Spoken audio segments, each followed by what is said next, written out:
Eyes on me!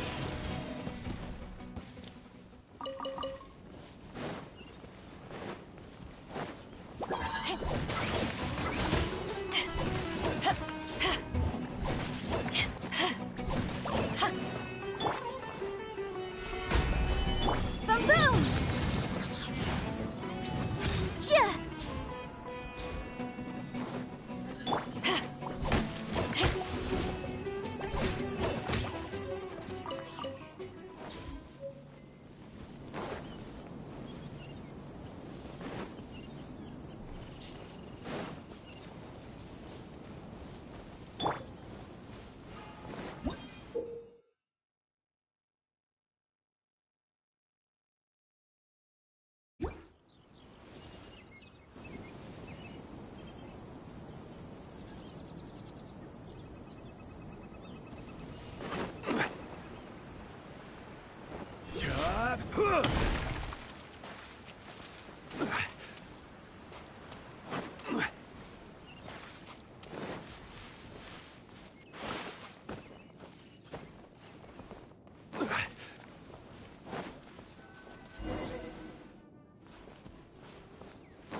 To Sumeru, our next objective should be to head to Sumeru City and find a way to meet with Lesser Lord Kusanali.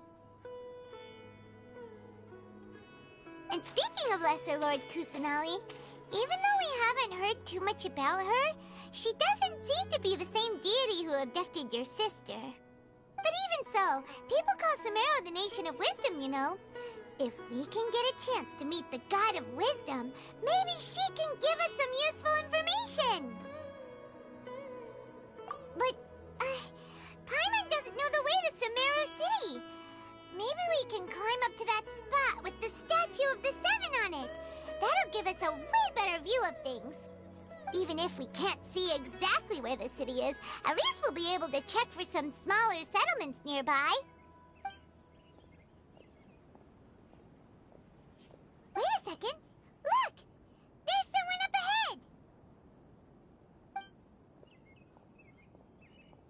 Perfect timing! Now we can just ask for directions rather than wander around like lost adventurers.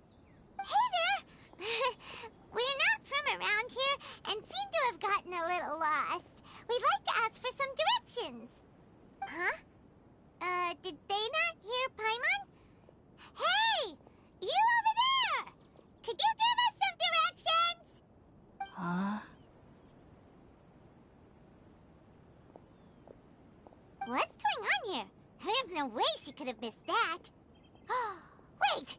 Could she be ignoring us? How dare she? Well, even so, she might be heading someplace where we could find other people to ask.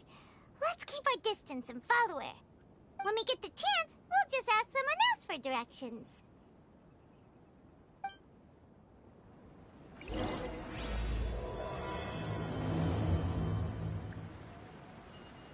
Come on, let's follow her. Just keep quiet. Make sure she doesn't notice us.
Huh?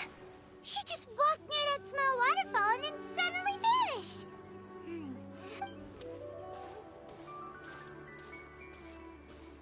Paimon thought this cave would lead to a village or something, but, it looks like that's not the case.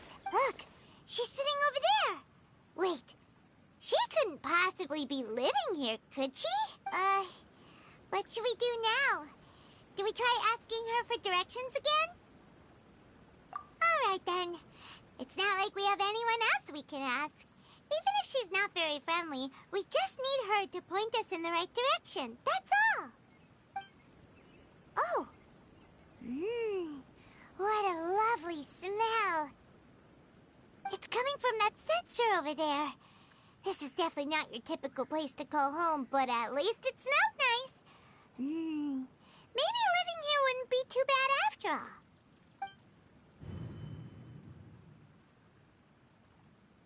Huh? What's the matter? You don't look too good.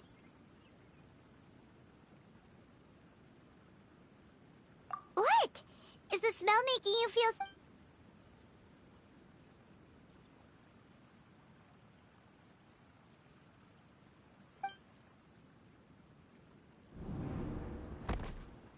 What's happening?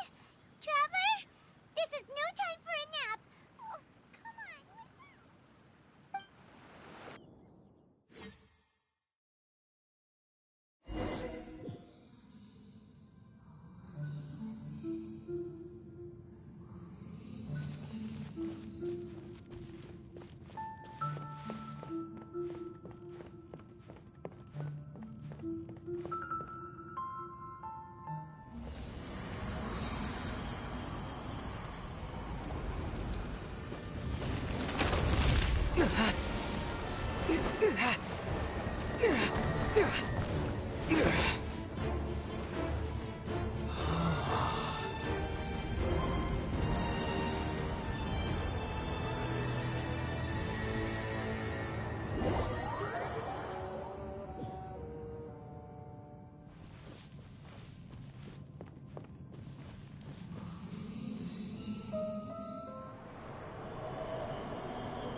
Yes, you can relax. Believe me, Master is extremely knowledgeable. If he says that he's going to be alright, then there's absolutely nothing to worry about. Oh, are you awake now? Oh, thank goodness! Traveler, you're finally awake! Well, we're at... Good question. Where are we? Paimon was in such a panic when you passed out that she even forgot to ask what place this is. This is Gandharvaville. It was originally built by scholars from Sumeru as a place to rest in the rainforest. Now it's mainly used by the forest rangers as a base of operations. My name is Kale. I'm a trainee forest ranger. My master and I found you passed out during our patrol, so we brought you here.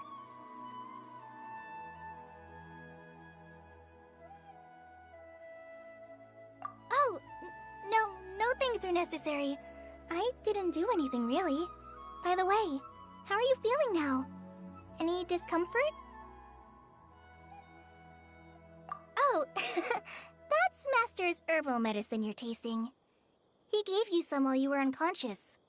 Before I forget, Master mentioned you should take more medicine once you wake up.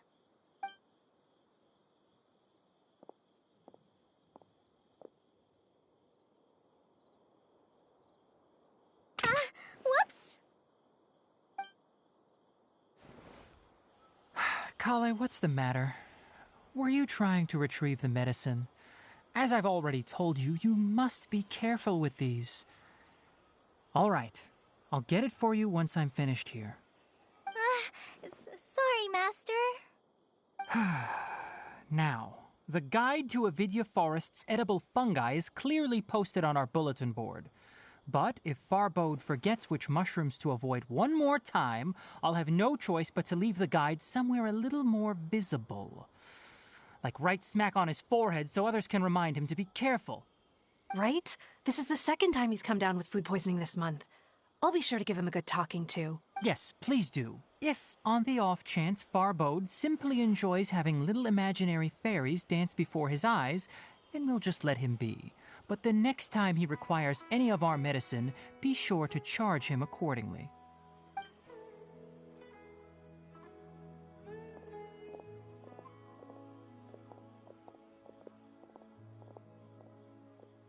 So, how are you doing? Feeling better? Oh, this is my master, Forest Watcher Tainari. He is chief officer over all the rangers here in Gandharvaville. I already informed Paimon about the reason you fell unconscious earlier. But now that you're awake, let me explain it for you as well. It is common practice for Sumeru scholars of certain darshans to dedicate themselves to training and meditation in isolated areas, particularly the nearby forests. While meditating, they use a certain incense known as spirit borneol to help calm their minds as they enter a state of deep rumination. In hopes of asking directions, you two followed a scholar named Hypatia into her cave. The incense you smelled inside was the spirit borneol I just mentioned. That incense typically has no effect on most people, but for a very select few, it can have profound effects on one's cognition, as you experienced firsthand. Does that make sense? Very good. Now, answer me this. Did you feel anything after passing out? Say, any out-of-body experiences? Or did you see anything while unconscious?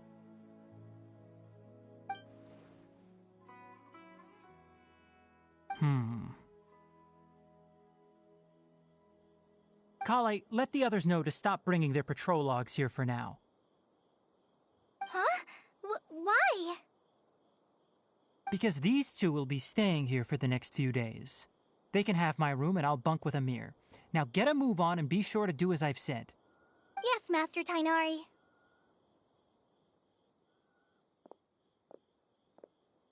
Wait, hold on a second. Can you tell us what's going on? Sure, let me fill you in. I originally planned to send you on your way once you finished your medicine. However, it appears now that you should stay a while longer in Gandharvaville for further observation while you recuperate. Further observation?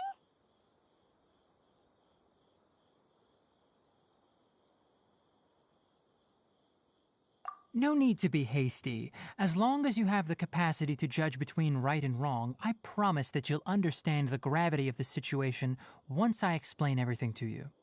Based on what you saw after smelling the incense and losing consciousness, we can conclude that you experienced a powerful hallucination, which suggests your mental state is not in the best of shape. If you're skeptical, have a whiff of this. Oh, are you okay? You're experiencing a similar sensation as when you passed out, aren't you? So even though your condition is stable as of now, if I were to haphazardly let you leave, it's highly likely that you'd suddenly pass out again somewhere else. The rainforest is home to many fierce animals and hazardous areas. If something were to happen to you again, I'm afraid you might not be so lucky. For now, I suggest you continue taking your medicine each day and avoid wandering off on your own. At least until you stop having adverse reactions to this kind of smell, okay? Good. Now continue resting while I fire for you. Seriously? We just arrived in Sumeru and we're already having problems left and right! Paimon knows we're set on meeting Lesser Lord Kusanali as soon as possible, but you really don't look too good. It'd probably be best to let you recover first. Hey! Are you even listening to Paimon? Paimon's... What's weird? You mean how you're feeling now? You mean the vision of tree roots and red skies you saw? But if those weren't hallucinations, what could they be? Well, unique you are. Paimon trusts your judgment here. But why didn't you say anything about it to Tighnari? If he misjudged your condition, then there's a chance you could get worse, right? Huh? You mean that Tighnari already knows that what you saw weren't hallucinations? But if that's the case, why would he try to hide that from us? Oh, Paimon gets it now. That explains why you were so quiet earlier. Well, that settles it then. We'll stay here to rest up and figure out what's going on with your hallucinations. But it seems like asking Tighnari might not be an option anymore. What do you think we should do? Good idea. Kale's pretty friendly. We can ask her tomorrow about what she knows regarding the Dendro Archon and customs in Sumeru.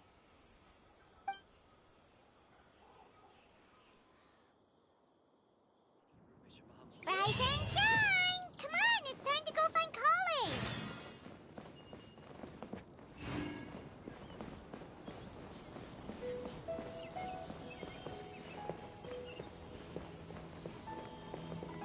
Our recent catch was great. Definitely have enough for a grand feast this time. All right, next let's see your right hand. Yes, not bad. But please remember that you still need to be careful. Understand? Yes, I will. By the way, Master, I still haven't received the patrol route for today.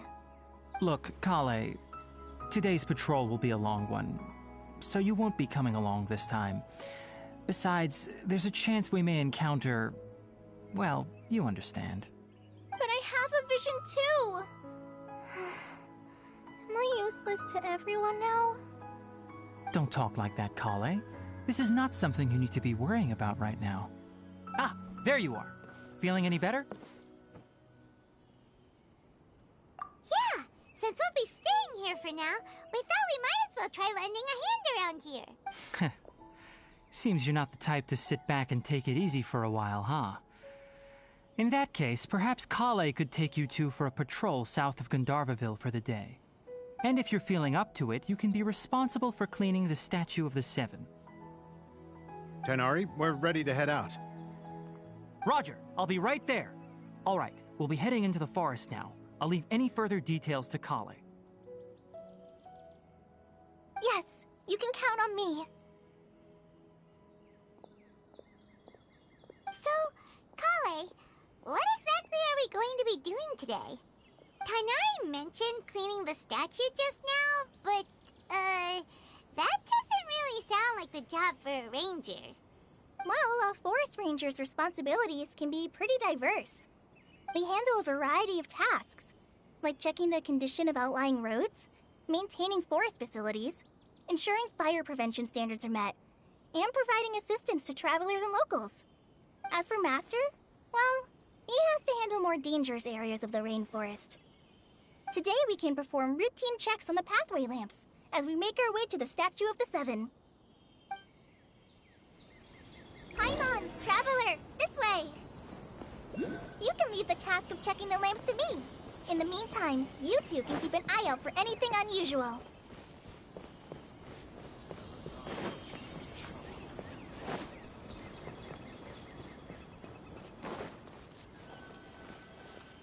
Nothing wrong with these two lamps. Let's move to the next ones.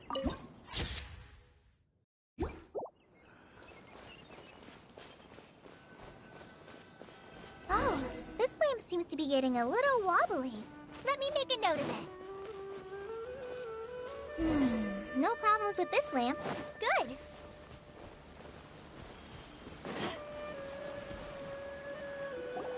The Statue of the Seven is up on top of that large rock formation. You must have seen it when you came down this road before. It's pretty high up there, isn't it? Don't worry. If you're afraid you can't make it up there, I'm sure Master wouldn't mind if you don't clean the statue. Oh? I guess I'll leave it up to you then.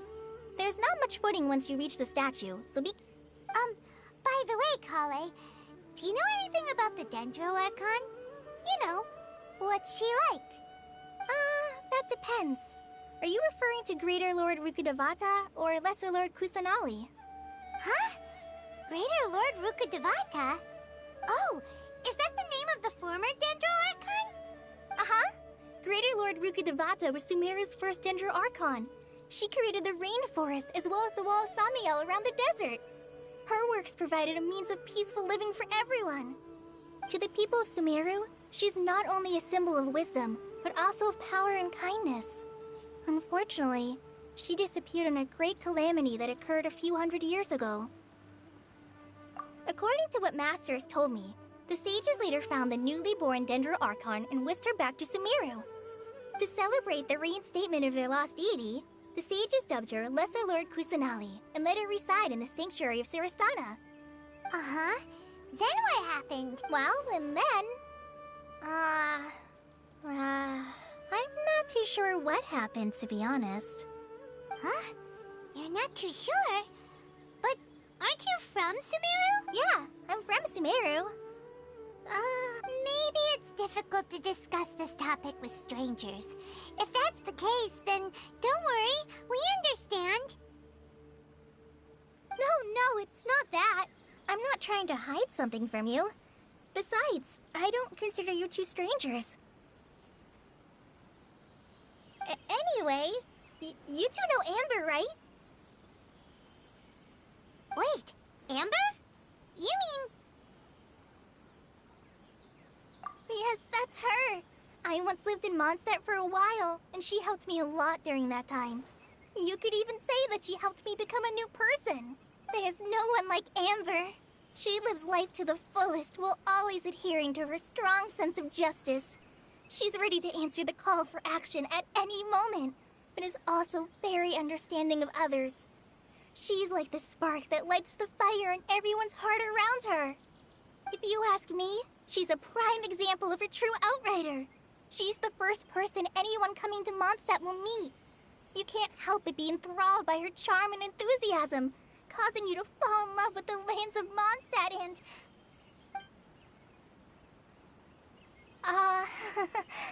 sorry. Paimon thought the work of Outriders was a little different from what you just described, but one thing's for sure, you really like Amber. Sorry. I was rambling on just now. It must have sounded kind of weird. It's alright, Kale. Knowing that you're a friend of Amber somehow makes Paimon suddenly feel a lot closer to you. So, how do you know that we've met Amber? Well, after I returned to Sumeru, Amber and I have stayed in touch by writing each other letters. In one letter, she mentioned that Mondstadt was attacked by a fearsome dragon, but the city was saved by a mysterious blonde traveler and their floating companion. I knew you two were the ones she mentioned in the letter the moment I saw you. But, considering everything you've been through that day, I thought it'd be inappropriate to bring it up. So that's how you knew. Yep, so please know that you two have my complete trust. Really, I wish I could tell you more about the Dendro Archon, but I have been away from Sumeru for some time, and I haven't read any books. Sorry.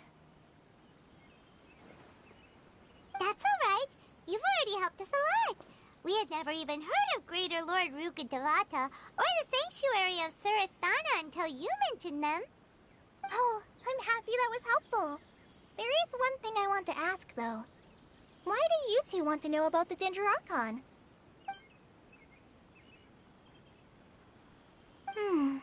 So that's why you're here.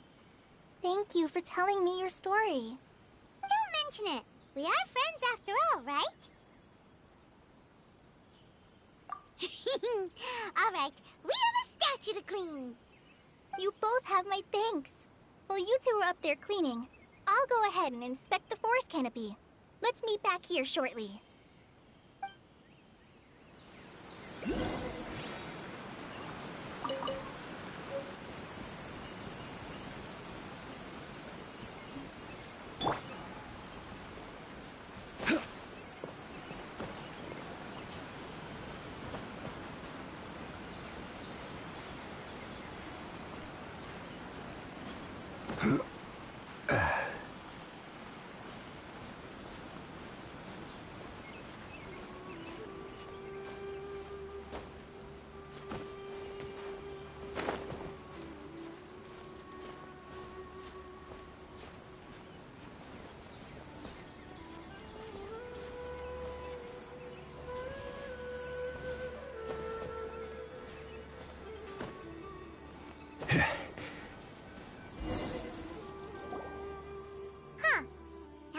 looks at it, the deity that's carved on the statue is kinda small. Do you think she's supposed to be Greater Lord Rukkhadevata or Lesser Lord Kusanali? The name does seem to fit the statue somehow. Well, anyway, we'll have to figure that out later. Let's get started on cleaning the statue. Paimon will fly up and take care of the top, and you clean everything below.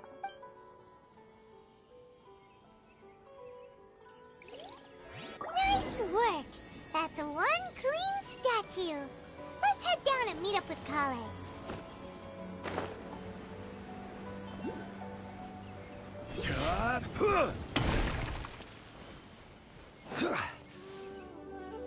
Kale, we're back! Welcome back! You must be tired after all that climbing. Let's take a little break. I brought some fruit and water for us. Yay, food! What kind of goodies did you bring? Hey, don't be a party pooper. It's not like Kale is a stranger or anything. Besides, the best way to compliment a chef is to show passion for their food. Xiangling taught Paimon that. I prepared a nice portable dish that forest rangers like to eat called pita pockets. I hope you'll like them. Whoops! Ah, no! You dropped it on the ground! Not to worry. I wrapped a few layers of oiled paper around each pita. They should be fine. Oh, whew. Paimon nearly had a heart attack there.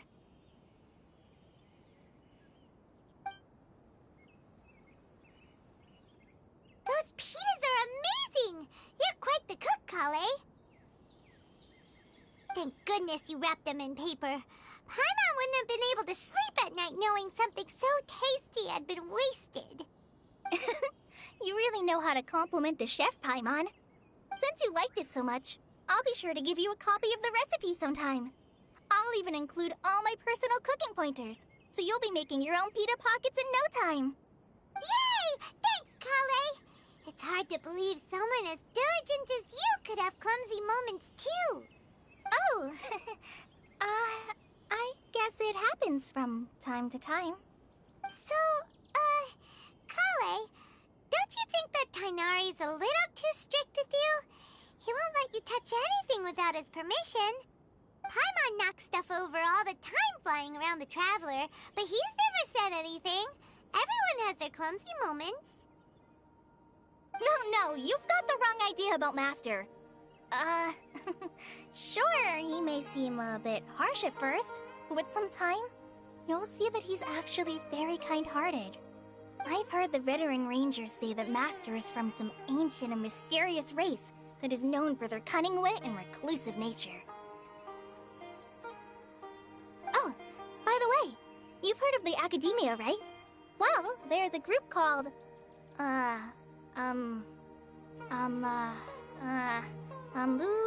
something? Well, anyway, because Master does a lot of research on plants, sages from the Academia have written him many times, inviting him to take up an official position there. But Master declines their offers every time, saying, Sumeru City is too noisy. It'd be bad for my ears.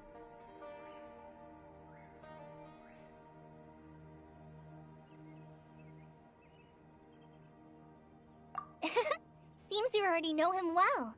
Anyway, I'm sure the sages were not happy about his responses. Master could obviously have a bright future in the Academia, but he insists on sticking to the path of a forest watcher. Every day he helps the locals of the forest and passes on his extensive knowledge to trainees like me. In fact, Master's the one who taught me how to make pita pockets. Really? Paimon would have never guessed that. Oh, speaking of Tainari, he was the one who took care of you after finding you passed out yesterday. He even carried you all the way here. Paimon's still kinda upset, though. He kept scolding Paimon the entire way here. Oh no, I'm sorry. Master might have been overreacting a little. But, it's mostly because Paimon wouldn't stop yelling, "Why, oh why? Is he going to die?" It probably started to get under Master's skin after a while. Hey!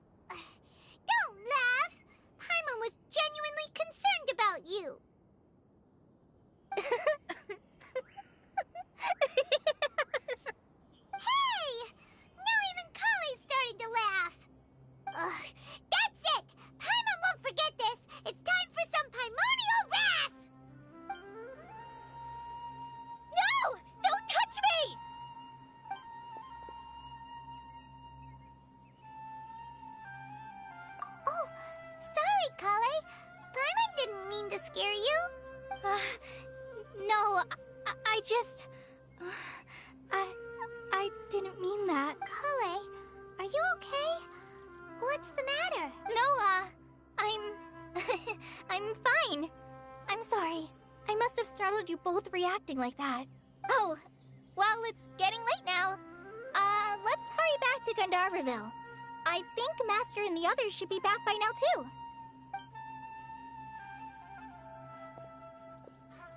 Huh? What was up with Kale just now? And why is she in such a hurry all of a sudden? Look, she's practically running back. Paimon can't even see her now.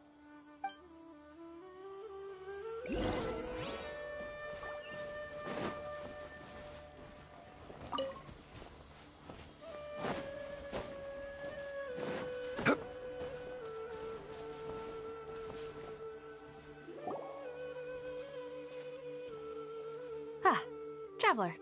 You've returned. Yep, we're back. Have you seen Kale by any chance? Oh, Kale? Yes, I saw her go into her room just a moment ago. Oh, okay. Guess we'll just have to wait and talk to her tomorrow then.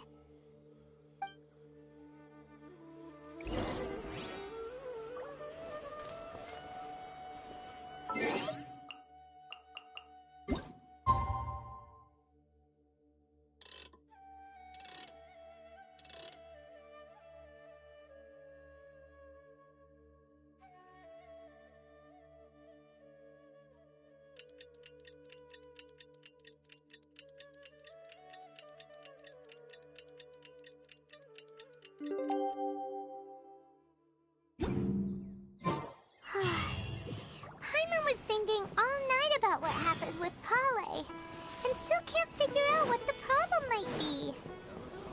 Maybe she's in a better mood now. Let's go check on her.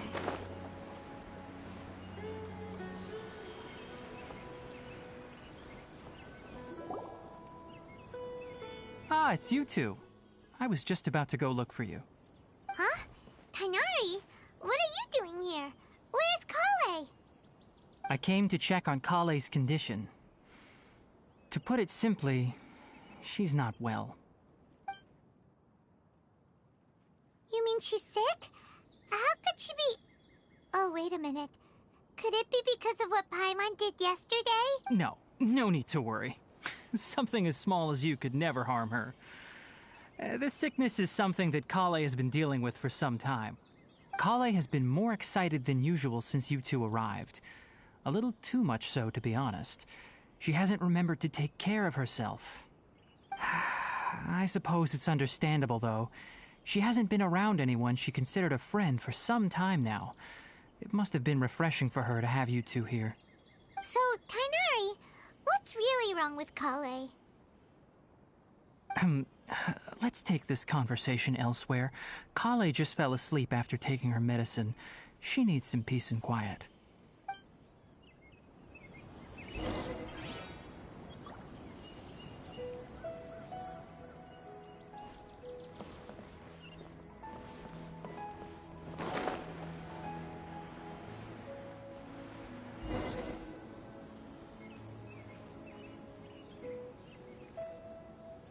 All right, let's continue our conversation here, shall we? To be honest, I hadn't realized that you're that honorary knight from Mondstadt until Kale told me just now. I've also heard all about your deeds in Liyue and Inazuma. So, just to clarify, what I'm about to tell you about Kale is not because of who you are or your past feats. Instead, I am going to tell you because, well, because Kale asked me to. And honestly speaking, I was against Kale revealing her past to you. But she insisted, saying you two treated her with sincerity and as a friend. So now she wishes to reciprocate the gesture. So, Tighnari, what exactly is wrong with Kale? You said this is something she's been dealing with for some time. Just how serious is it? Right.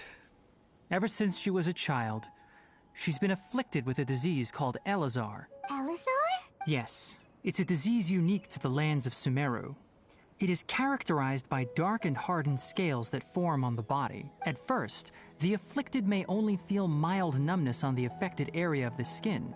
However, as the disease progresses, one may begin feeling fatigued and even experience peripheral paresthesia. In its final stages, the disease strips a person of the ability to control their own body, and they effectively become completely immobile. That sounds terrifying. Wait, hold on.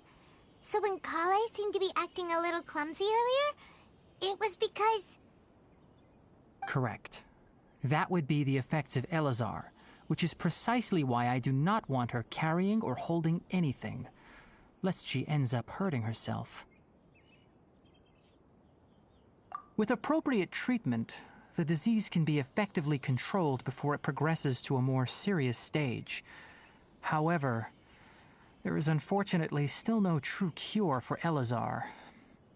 Nevertheless, Kale's mother still hoped that there was something out there. She handed Kale over to an organization known as the Fatui after one of their members lied and said they had a cure. What? The Fatui? Ah, it appears you are already familiar with them. That'll save me some explanation. Anyway, the person who eventually rescued Kale and brought her to me for care said that she had been given to a harbinger known as the Doctor. I have no idea how this doctor managed to do it, but her case of Elazar was completely stable for all the years that Kale was with them. However, Kale's days with the Fatui were anything but pleasant. Kale is a resilient individual and always tries to appear cheerful, but her experience with the Fatui has left deep scars. Even now, she can still feel deathly afraid of someone touching her. Oh, Paimon had no idea Kale's been through so much suffering. Oh, by the way, Paimon, Kale wanted me to tell you that she's sorry for scaring you yesterday. She also wanted both of you to know that she's sorry for hiding her illness. She doesn't need to apologize. None of this is her fault at all. Well said. I hope you'll get a chance to tell her that in person the next time you see her. Kale once thought that it would be impossible for her to have any real friendships. I trust that you two will never let my trainee experience such emotional pain again. Don't worry, Tainari. We'll take good care of her. Well, it's not too serious at this point.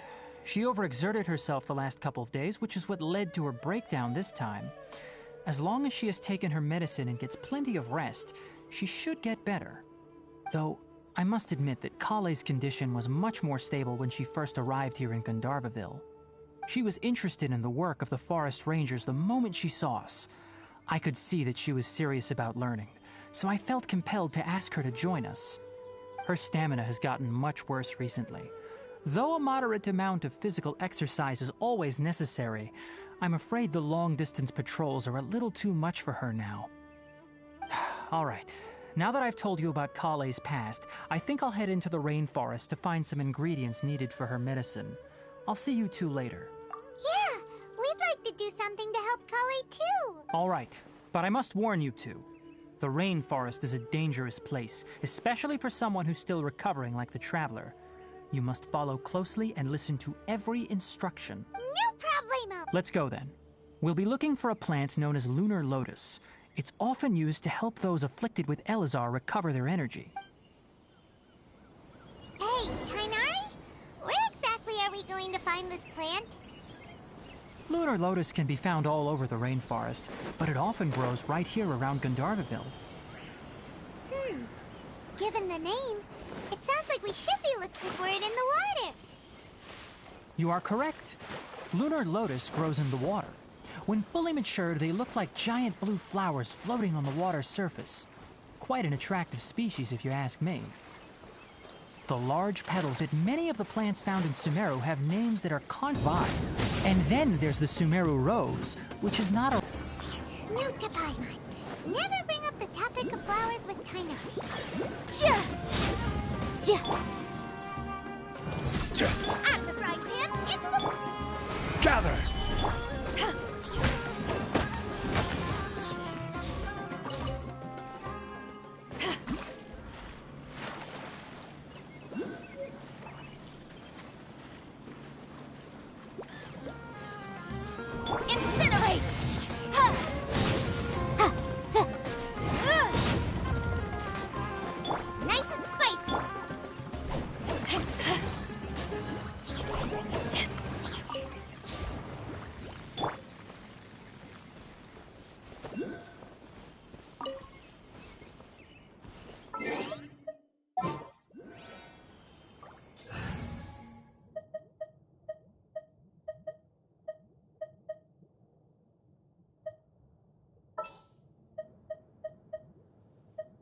all is accounted for.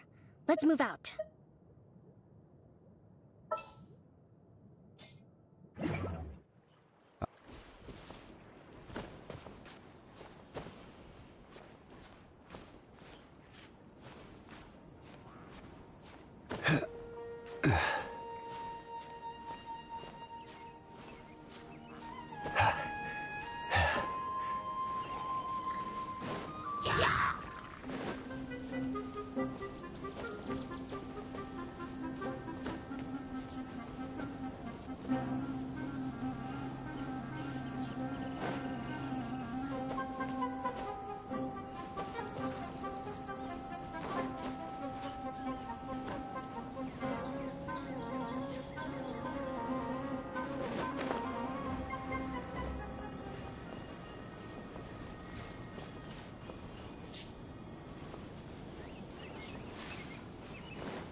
There should be lunar lotuses growing somewhere in this area.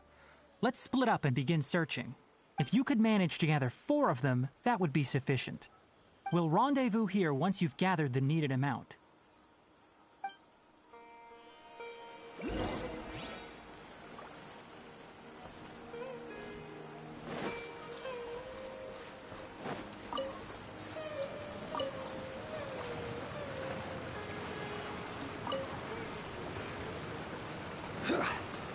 Alright, we've gathered enough lunar lotuses. Let's head back to meet Tainari. Hey, Tainari! We found the lotuses you requested. Let me take a look. Good, very good. These are all excellent quality. I'm quite glad you two came along. Your exploration experience helped save me a lot of time here. It seems we even have enough time to stock up on some other things I need. Hey, Tainari! Oh, Tainari, someone's calling your name. They're dressed like a forest ranger. Ah yes, that's Amir and the others. But didn't they just set off not too long ago? What are they doing back so early? Let's go find out what's going on.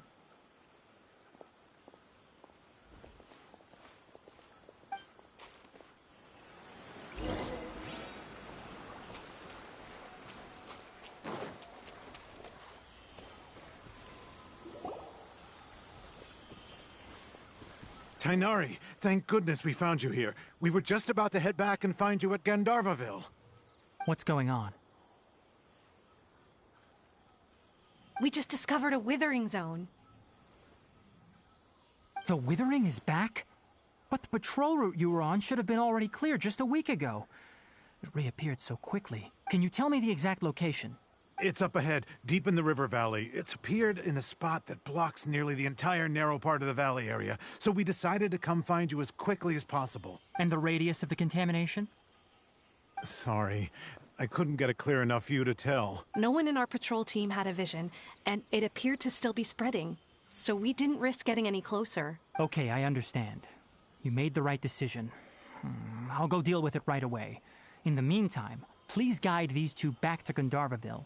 Wait, Tainari, why don't you let us help you? You two have only just arrived in Sumeru. You're still unfamiliar with many things in these lands. There's a unique type of anomaly that occurs in the Sumeru rainforest. It's called the Withering. The affected areas not only cause nearby vegetation to wither, but it's also lethal to wildlife and even people. If you don't carry a vision, then you should think twice before approaching such places. Yes, Amir is absolutely right. I wasn't kidding when I said the rainforest is a dangerous place. As Amir said, only someone with a vision, that is, the power to manipulate elements, will be able to resist the withering's corrosive effects for a time. That's right. If any of the forest rangers without a vision come across a withering zone, we first make a record of the location and then have a ranger with the proper abilities deal with it, like Tainari here. Only someone with a vision can venture within a withering zone and find a way to deal with it. But you don't seem to carry a vision. Don't worry, he may not have a vision, but he's a real pro at using the power of the elements. It seems the rumors about you are true. In that case, all right, you two may accompany me. We typically only teach visitors how to identify the withering as they're about to leave Gandharvaville. We'll make an exception today and show you what it looks like up close.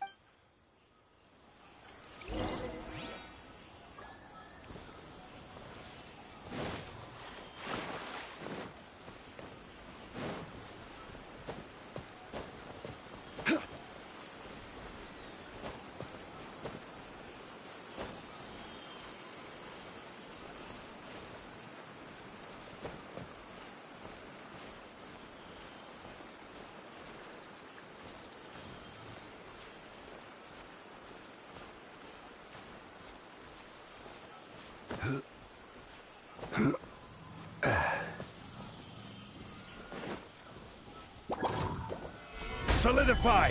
Hold the line!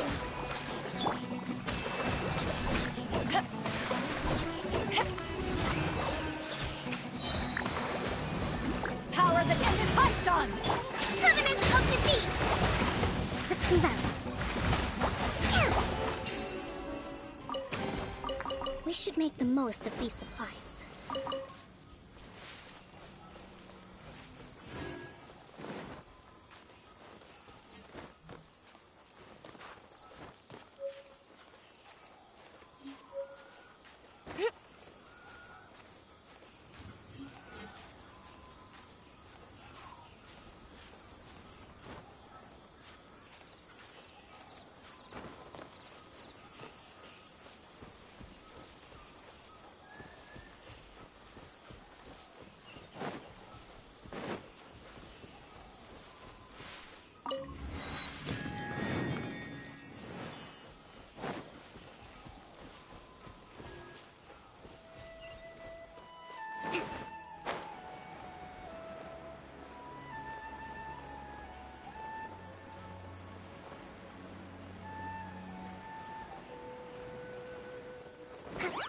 Allow me!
Stop. Don't move any further. Look there in the distance. Huh? Where? Oh, look! Those plants have withered! That whole area is kinda gloomy. Even the air looks like it's filled with ash. Oh, Paimon doesn't like the look of this.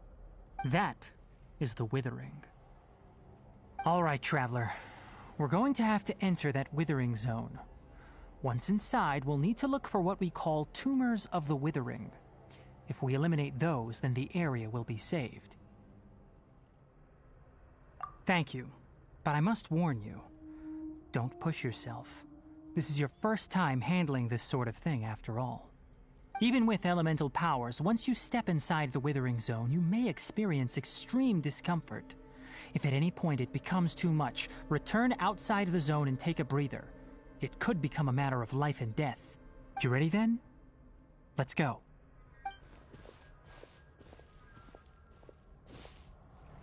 First, we must locate any branches sustaining the Withering Zone.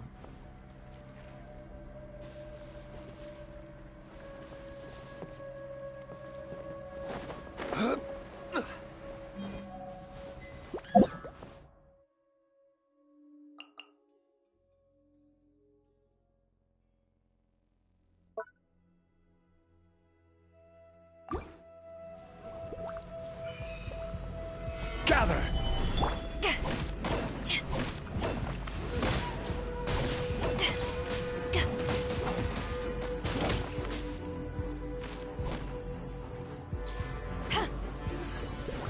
Inadmissible evidence!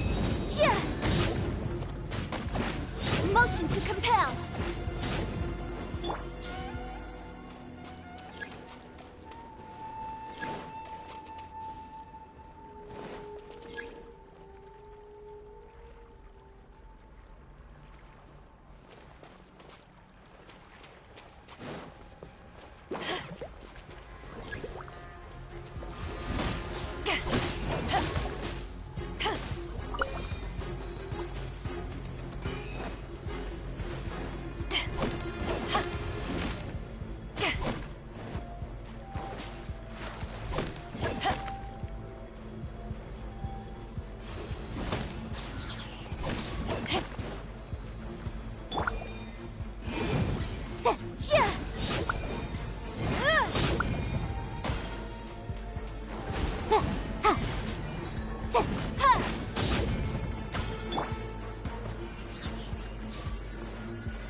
Motion to compel!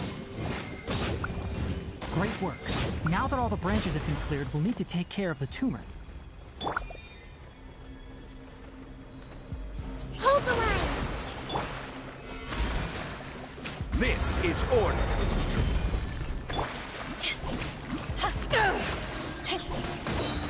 Eyes on me! Now, destroy the tumors of the Withering.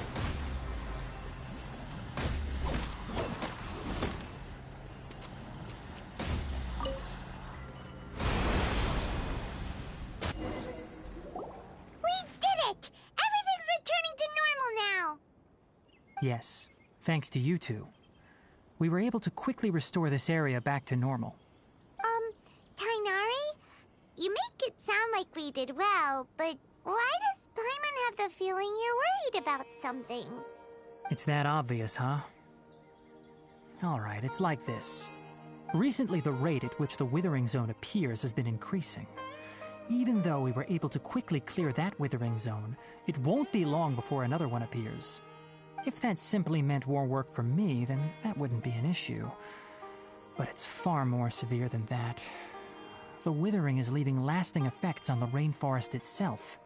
For instance, even though we cleared out the Withering Zone, many of the plants that were affected will not recover. This presents a crisis for the ecosystem itself. Many plants in the rainforest are already in decline, directly impacting the wildlife that depends on those plants. And most disturbingly, as the appearances of Withering Zones have started to increase, Kale's case of Elazar has also become more serious. Huh? But why's that? I'm still not sure of the exact reason. However, I've received word from acquaintances at the academia that similar cases are being reported for patients with other conditions. No, none that we know of. The withering has been recorded in Sumeru for millennia. It's said that it originates from the depths of the world. By the way, have you heard of Irminsul before?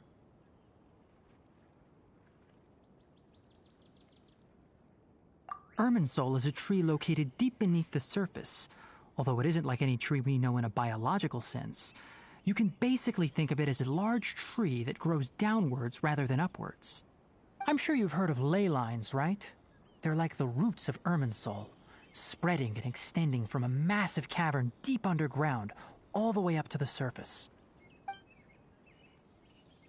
Ley lines continually absorb the memories of this world, which are then funneled into Irminsul, allowing it to collect knowledge and wisdom from ancient times to present day. The Dendro Archon is known as the God of Wisdom because her consciousness is directly connected to it. It is also said that the Dendro Archon's power is a manifestation of Irminsul. And as for the Withering, its emergence is related to a disease that's affecting it. That's right. My ancestors learned of this from Greater Lord Rukkhadevata's familiars a long time ago. But even those mysterious creatures did not know of a cure for Irminsul. I'm afraid we Rangers will be battling the Withering Zones here for a long time until a cure is found. Alright, that's enough on this topic for the time being. Now that we've taken care of things here, it's time for us to head back to Gandharvaville.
Didn't keep you waiting, did I?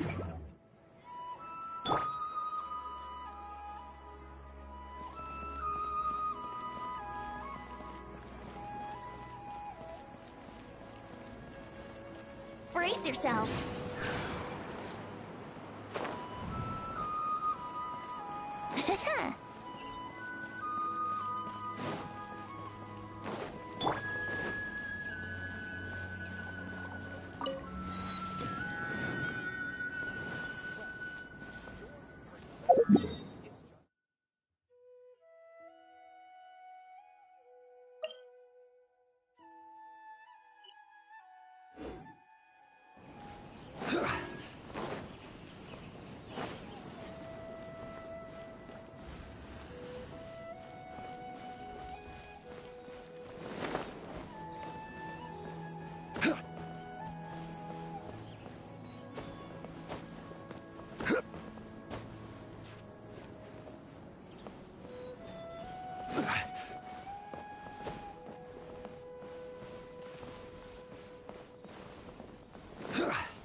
Oh, Tainari, you all made it back.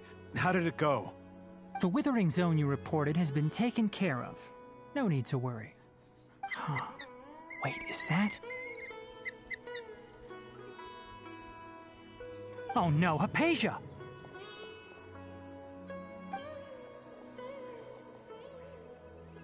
Huh? What's wrong, Tainari? This Duskbird is Hypatia's designated courier for urgent news. You do remember her, don't you? She's the scholar you and Paimon were following when you first arrived in Sumeru. Oh, her? How could we forget? So did something happen? Let me see what's written in the letter first. Oh. So what's it say? And what's with that weird expression on your face? Just let Paimon read it. Huh? All Paimon sees are 3 squiggly lines. Yes, allow me to explain. After we brought you from Hypatia's cave to Gandharvaville, Hypatia resumed her meditation. She must have just finished. It's been nearly 3 days since she's had anything to eat, and it appears she's forgotten to prepare some rations. This letter is her asking us for help. We need to go. What? You mean she's been sitting there for 3 days? Hey, wait, how did you know all that from just a few lines on the paper? Well, obviously because this has happened before. Last time she drew 5 lines, and by the time we found her... Well, I'd prefer not to remember that. Needless to say, Hypatia's been through worse, but we should still get to her as quickly as possible. I've got some emergency rations set aside for times like these. Paimon, Traveler, could you two bring these to her? Wait, you want us to bring her the rations?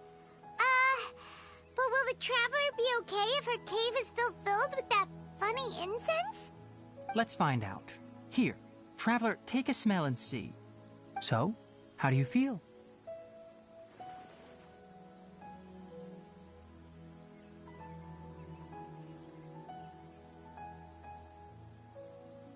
Huh? Really? You're not feeling even a little drowsy? But wait, how'd you know that he'd be okay this time, Tainari?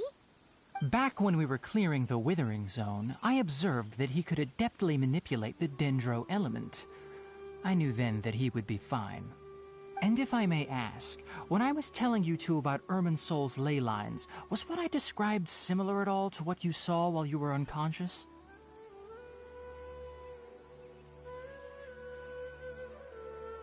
That's correct. Those weren't hallucinations at all. Though I don't intend to apologize for deceiving you. Because what you saw is of significant importance. Not just for the nation of Sumeru, but the entire world of Tevat. My forefathers were shown much favor by Greater Lord Rukkhadevata. We took an oath to protect this nation together with her. Now that that duty has fallen to me, it was part of my responsibilities to ascertain whether you could be entrusted with the fate of Sumeru. Now, after seeing you in action with my own eyes, you have earned my confidence, and I no longer feel the need to hide any secrets from you. When you passed out, your consciousness had connected directly with Irminsul.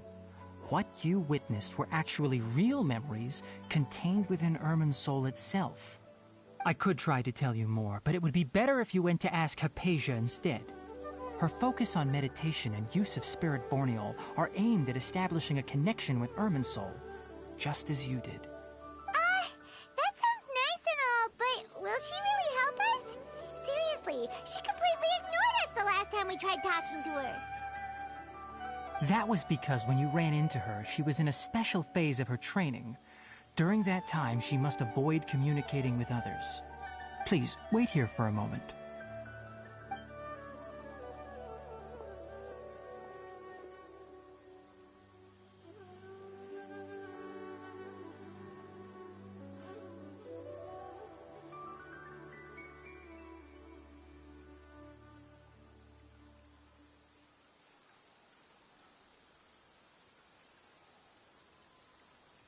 Here, take these. It's a meal I packed for Hypatia, as well as some other ingredients. I'm sure it'll come in handy.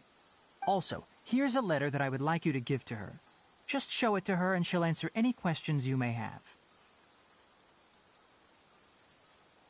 No. I should be the one thanking you. You've both been a great help these last few days. Hypatia should still be in the cave. Let's go inside and see how she's doing.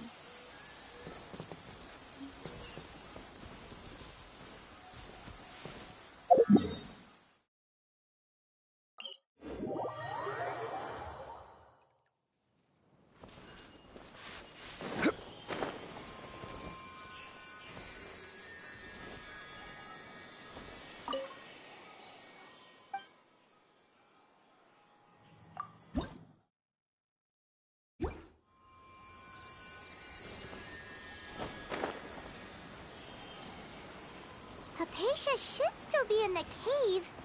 Let's go inside and see how she's doing.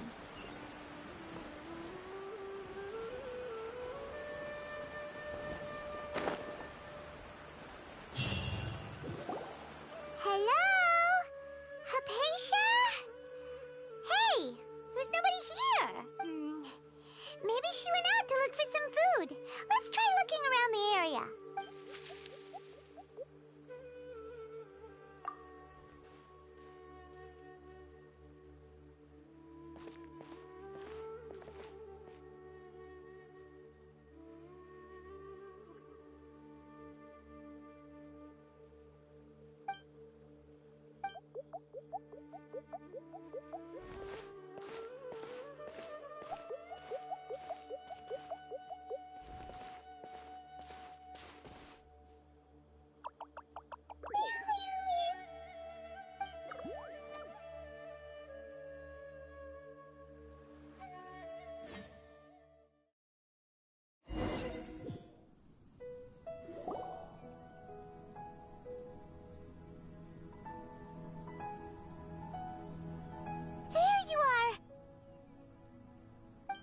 Hypatia, are you alright? So hungry. There's no way we can get her to eat in her current condition. Let's try finding some water first. Huh? Wait, why does it look super foggy outside all of a sudden?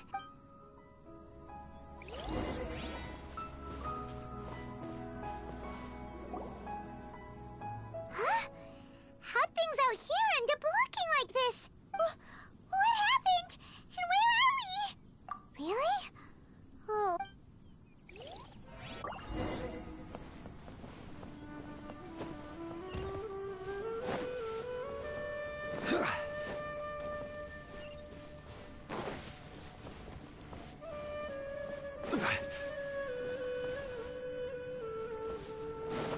Wow, this place is huge! I knew there's something off about that cave. Let's think of a way to get over there and have a closer look.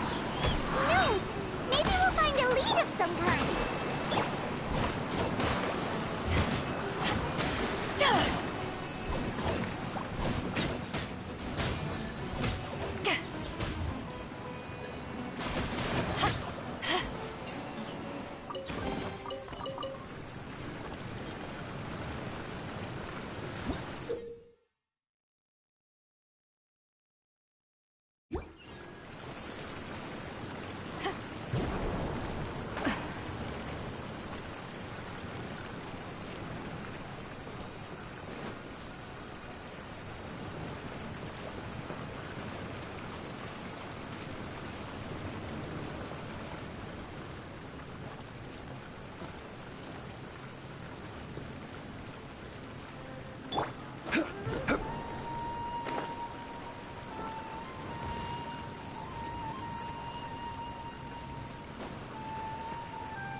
way.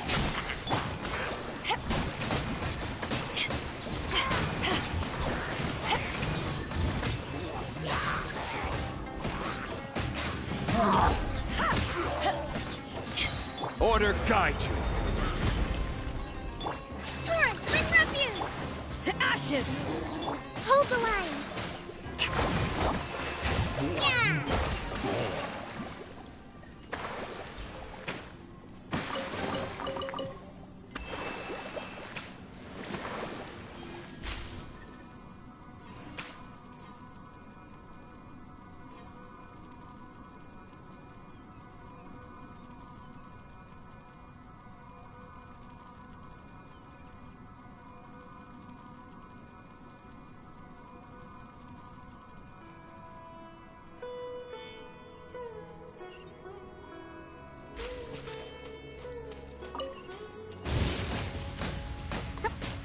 Let's move out. Huh?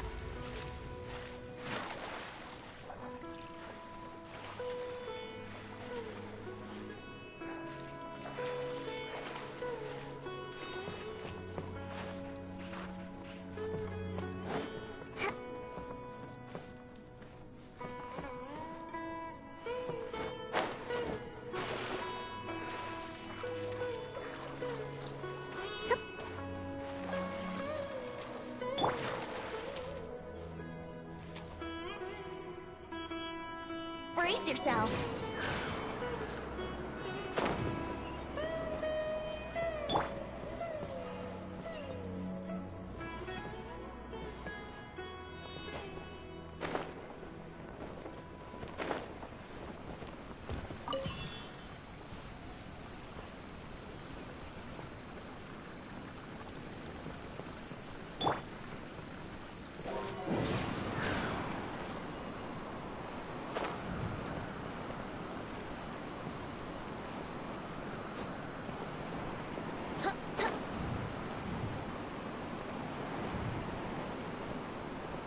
Here we go.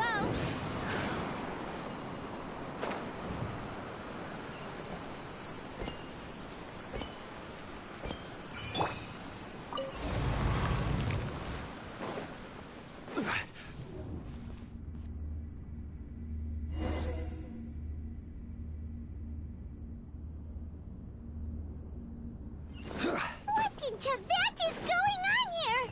This place is getting weirder by the minute! Hey, what's the matter? You don't look so good.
Well, well, well.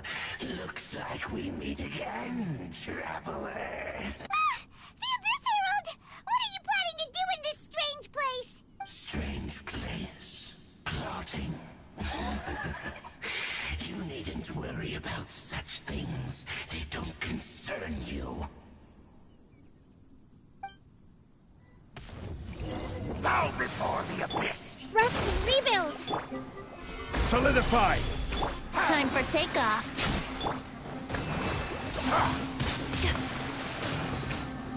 Abyssal roar!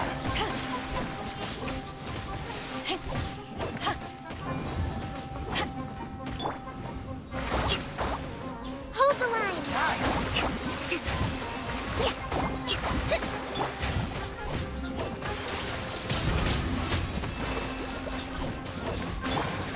Stabilize! Billowing surge! Yahoo! New life! The end is nigh!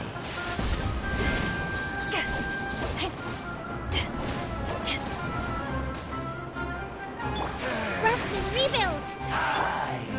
Gather!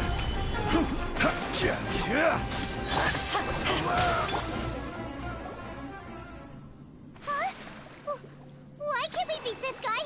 Oh, Paimon doesn't get it! We faced others like him before! What's wrong this time? Traveler, though you may have managed to avert countless crises before, your good fortune was bound to end sooner or later. It's time you realize how weak and powerless you really are. Your sister. Oh, pitiful traveler. Are you really so ignorant? Or are you just living in complete denial? Her Highness has long since forsaken you. Your meager existence in her eyes is that of an annoying bug, only to be stepped upon. The bonds of love and family which drive you to find your sibling are utterly gone. Your journey is meaningless. But don't you fret now. Today will be your last. Now die!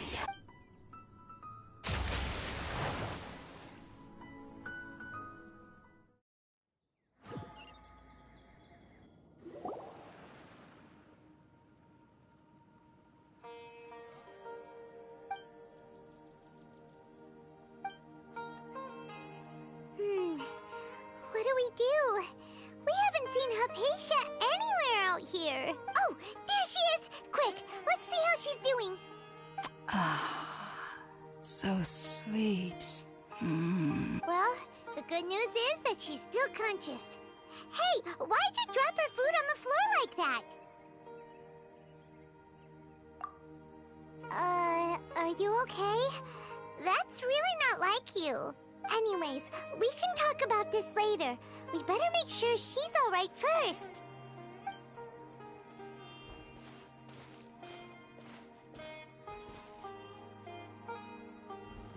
Whoa! Wait a sec. Look at all this fruit lying around her. We can put that to good use.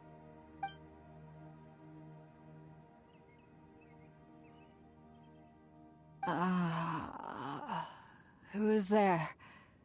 Tainari, is that you?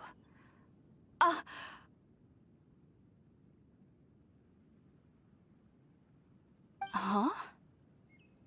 It's okay. You can relax, Hypatia. Tainari sent us here to bring you some food and water. Here, we have a letter that he asked us to give you.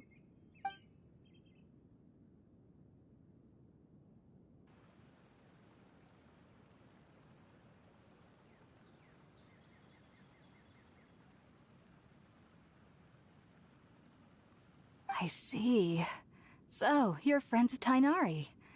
I apologize for all the trouble I've caused you. I'm grateful that you came so quickly to save me. You even brought all this fruit. Well, actually, we didn't bring the fruit. It was already here when we arrived. We were kind of wondering about that, actually. When we found you here, there was all this fruit lying around and even some juice dripping from your lips. How did you end up like this anyway? Oh, really? I seem to understand now. All the fruit was likely from my, neighbor. Must have come by and saw me like this. Your neighbor? You mean there's someone else living nearby?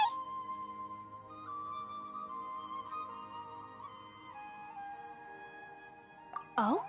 So you're able to see them too?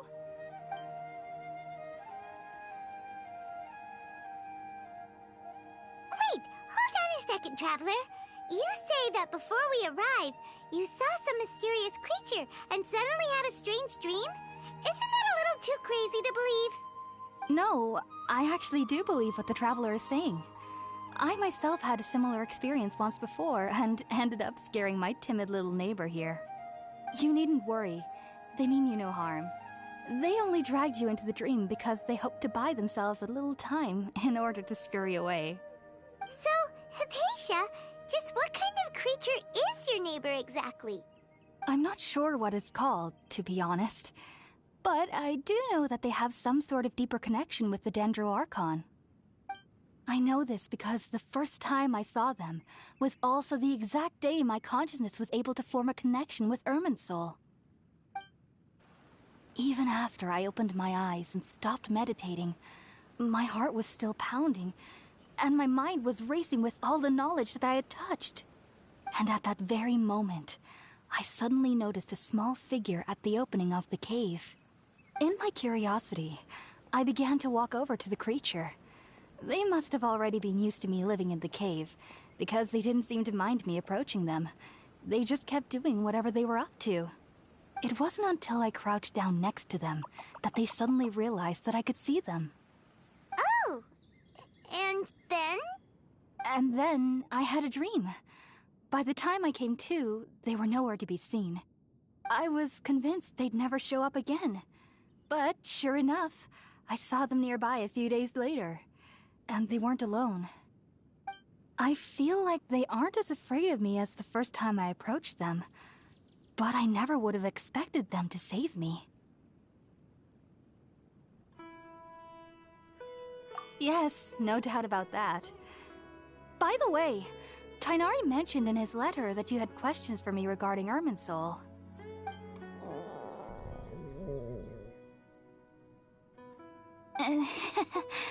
Sorry about that.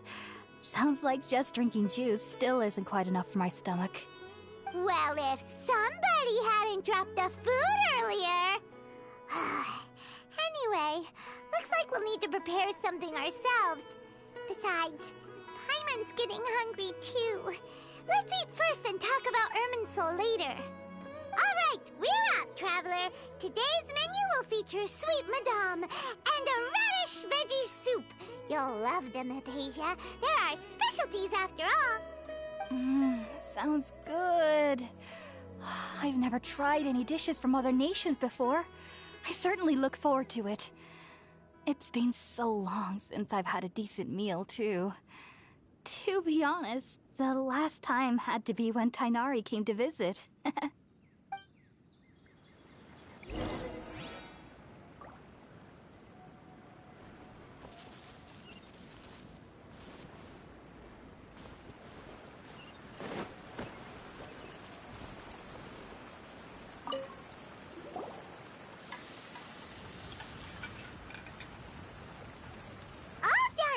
Let's use the empty box that Tighnari gave us since we already watched it.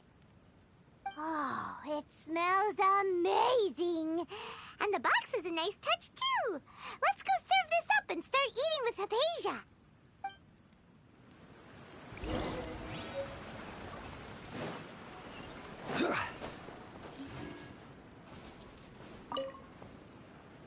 Are you already finished cooking? Smells delectable. I'm truly thankful whenever I can enjoy a proper meal like this. Cooking really isn't my forte.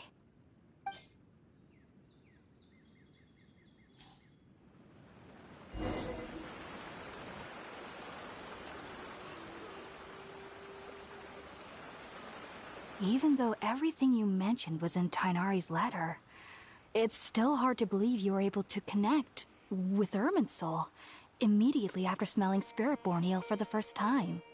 It took me nearly 3 years before I could do so. And everyone at the Academia even lauded me as a genius. You should know that some researchers spent their entire lives without ever successfully connecting with Irminsul as you have. So why does this incense allow people to connect to Irminsul? The ingredients used to make Spiritborn Ale primarily consist of plants created by Greater Lord Rukkhadevata. These special ingredients are conducive to heightening our senses to the Dendro Archon's power. Since the root of the Dendro Archon's power lies within Irminsul, we can occasionally tap into her powers to peer into the depths of the earth.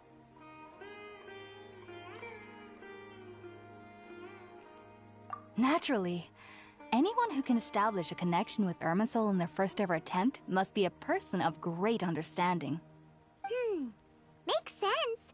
But Paimon's got a question. Why was he sensitive to the smell of those plants for such a long time? That was primarily due to his body's unique constitution. Stimulated by the incense, he could perceive the Dendro Archon's power and experienced a sensory overload, hence the adverse reactions. Taking in any scent similar to the ingredients of Spiritborn Ale would cause adverse effects. Not to worry, though. It appears you've already fully recovered. Technically, your body should still be sensitive to the powers of the Dendro Archon, but unless you're using intentional meditation techniques, the scent of Spiritborn Ale should no longer trigger such reactions. Whew. Well, that's a relief. I must admit, I am quite envious of your abilities. Even if it meant suffering from pounding headaches for the rest of my life, I'd consider it worthwhile so long as I could connect with Irminsul at will. Whoa, you're really serious about this whole thing, aren't you? I am a researcher after all.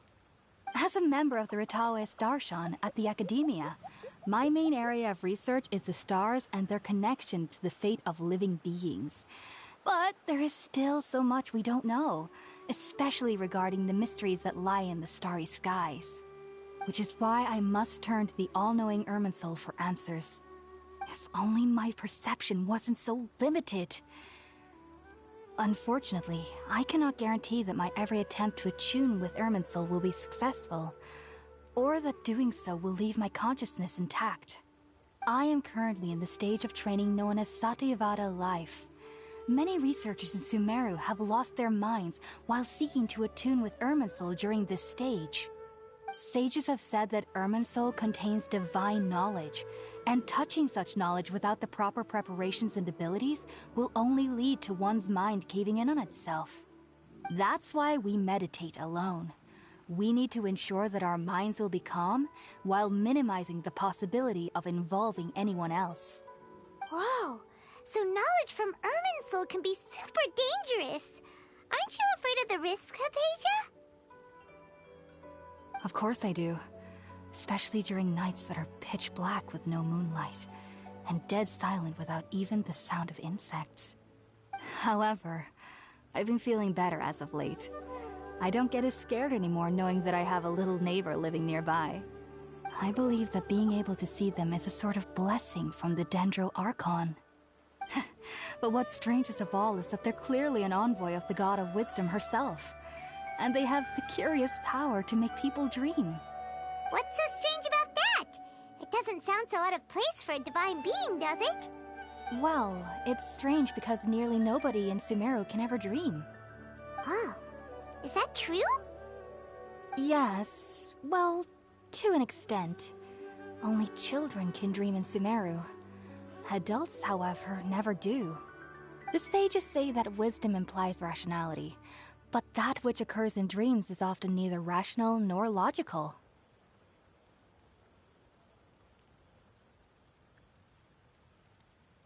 Yes, if one struggles with anxieties, those emotions could influence their dreams.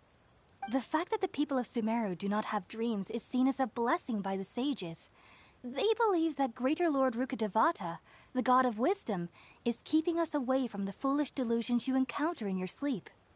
I was born into a family of scholars in Sumeru City. Ever since I was a child, my parents would always tell me that I'll know I've grown up once I stop dreaming. I studied hard, enrolled as a student in the academia, and went on to become a researcher.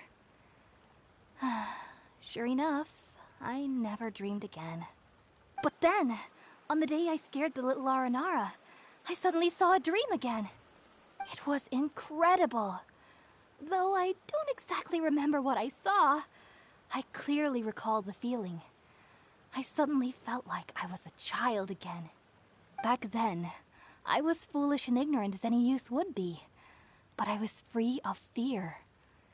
Maybe dreaming isn't as bad as we've made it out to be. Just be sure not to speak of this if you travel to Sumeru City. They'll look at you as if you've lost your mind.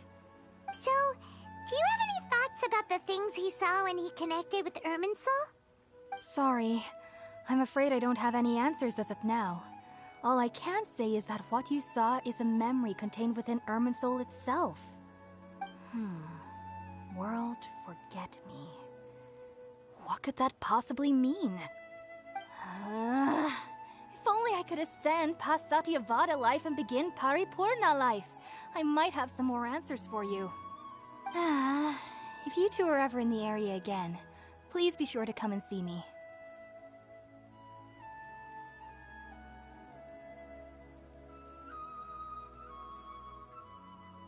There's no need to be thanking me. You two are my saviors. Besides, I'm already looking forward to tasting some more of your cooking. Now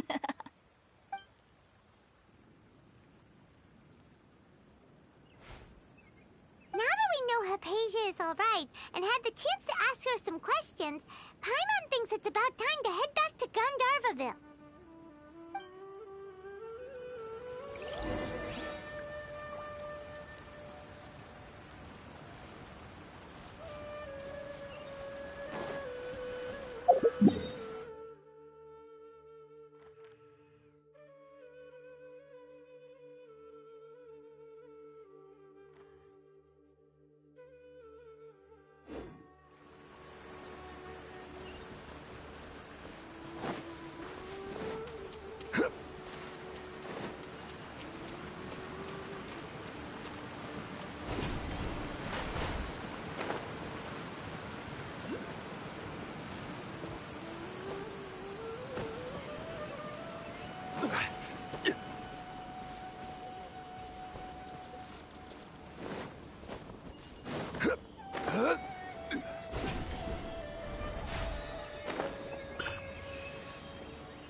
Think about it, Tainari. Refusing to join is tantamount to burying your head in the sand. I understand that you're a forest watcher, and that it's your duty to combat the effects of withering zones. But isn't it evident that such work is not a lasting solution to the problem? As Sage Kage clearly stated, your presence and guidance in Sumeru City is pivotal in finding a cure for Irminsul. How could you possibly refuse? Keep your emotions in check, Gulam. Let's at least listen to Tainari's reason for declining. We're here to invite him to the Academia, not to cause a scene. Sage Kage, I am truly honored that you came here in person, but I'm afraid I must still decline your invitation. I am merely a forest watcher. How could the great minds of the Haravatat have any need of someone like me? Well, it turns out that your refusal letter had some implications on your master's reputation. He is a renowned sage of the Immorta, after all. So now I've come here in his stead. I see. Huh. And I figured that given his temper, he would come here and berate me personally. Tainari, your master is an integral part of this effort, and now he requires your assistance. And what exactly does my master need of me, Sage Kage? You'll know once you've arrived in Sumeru City, that is. And how long will I be required to stay? There's no definite answer as of now. Do you mean to tell me that despite coming all the way here to Gandharvaville, You still can't answer the questions I laid out in the letter to my master? If that's the case, then I'm afraid I cannot give you a definite answer either. Tighnari, but you... So be it. Come, Gulam, we're leaving.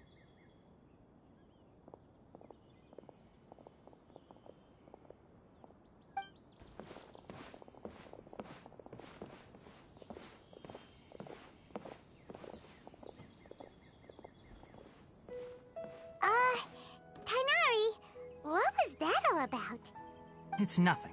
Some people from the academia wanted me to go to Sumeru City to assist them with a project, but I had to refuse on account of all my responsibilities here. But all that can wait. How did things go with Hypatia? It was quite the eventful trip, but the main thing is that she's safe and sound. She answered a bunch of questions for us, too. Very good. Now that the traveler has made a full recovery, there shouldn't be any reason for you to tarry here longer. I assume you will be heading to Sumeru City, correct? That's right! We want to meet Lesser Lord Kusanali and ask her for advice. Do you have any idea on how we can find her? Sorry, I'm afraid I don't have any advice for you there. Well, do you at least know anyone we can try asking in Sumeru City? Let me think. My trips to Sumeru City have been fairly short, and most of my acquaintances are researchers. How about this? I'll write you a letter of introduction that you can give to a researcher I know. He's from the Amurta Darshan and is adept at gathering information. Asking him might prove worthwhile. Also, when you enter Sumeru City, you'll probably end up receiving something like this item here. I'm not sure if it will ever come in handy for you, but maybe you can give it a try. Oh? What is it? It's called an Akasha Terminal. It's a tool produced by the Academia that utilizes the legacy of Greater Lord Rukkhadevata. Some say that this very item is the basis of Sumeru's reputation as the City of Wisdom. Needless to say, this device and its usage fall under the Academia's expertise, so I'll leave it to them to show you how to use it. Great! Next up, Sumeru City! But wait, before that... That's right! Tighnari, we have something important to say to Kale before we leave. Is she doing better now? Yes, she's doing much better. After being confined to her bed all this time, I thought a little walk would do her some good. Last I saw her, she was taking the path towards the North Crossing. She knew you two would be leaving soon, so she must have wanted to see you off. Thanks, Tighnari. All right, let's go! Farewell, and good luck to you both.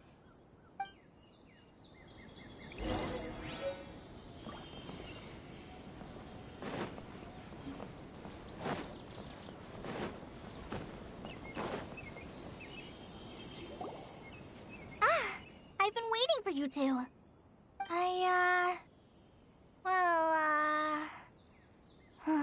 Never mind. I guess I should just wish you two a safe and successful journey. Thanks for waiting here just to see us off, Kale. We're headed to Sumeru City. Don't worry about me. I can take care of myself. My condition won't be getting in the way of my duties. I want to be a forest ranger after all. It's up to me and the others to protect the rainforest here. And, I'm sorry. I should have told you both about my condition when we first met. I just wanted you two to treat me as a normal friend, not some girl that needs your sympathy. But I guess now I understand that the most important thing is for friends to be genuine with one another. There's no need to apologize, Kale. We should be thanking you for trusting us enough to be your friends and sharing your past with us. We're probably still gonna worry about your condition, but that's because we're friends and we care about you. Thank you. That means a lot. Before you leave, I have something for you. Oh? What is it? It's my recipe for pita pockets. I told you that I'd give you a copy, remember? My handwriting is a little, messy, so please don't laugh.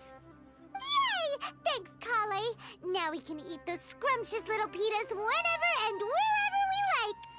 I hope that whenever you eat them, You'll both remember your time here in Gandharvaville. Well then, I, trainee Forest Ranger Kale, bid you both farewell. Please visit Gandharvaville again. The Rangers will always be ready to assist you here.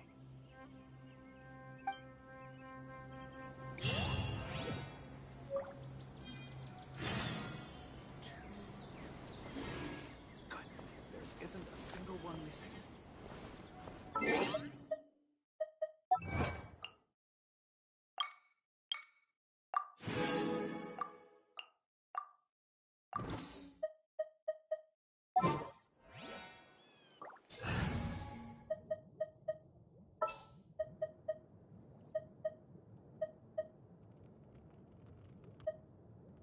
I can't wait any longer!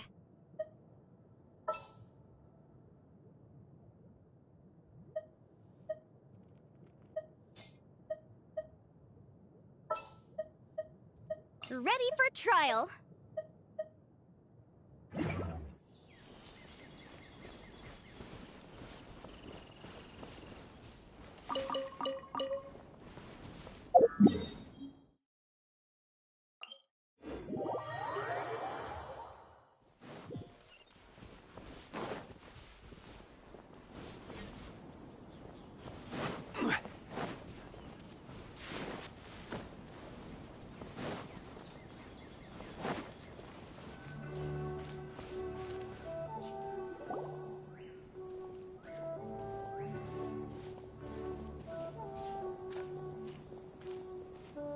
Sumeru City! We finally made it! Oh, did you see that? When those people entered the city, something on their heads lit up. One moment, please, you two. It appears this is your first time visiting Sumeru City. Oh, yeah, that's right. But how did you know that? Because there's currently no information on either of you in the Akasha. But no need to worry, that won't prevent you from entering the city. In fact, the Academia conveniently provides each traveler to Sumeru City with a device. Perhaps you two have heard of the Akasha before.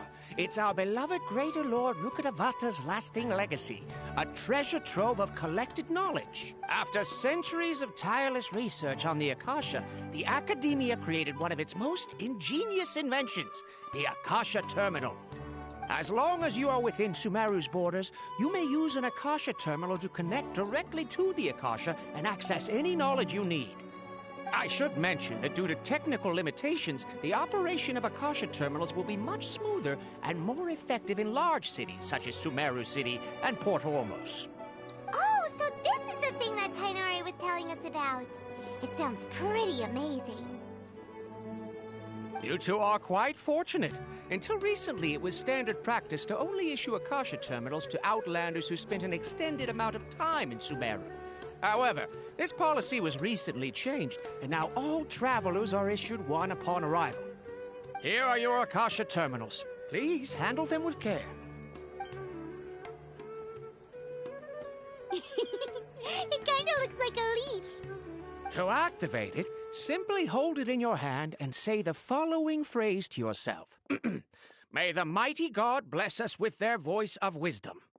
Oh, since this little doodad lets you access knowledge, maybe we can use it to find a way to meet Lesser Lord Kusanali. Let's give it a try. Ahem. May the mighty God bless us with their voice of wisdom.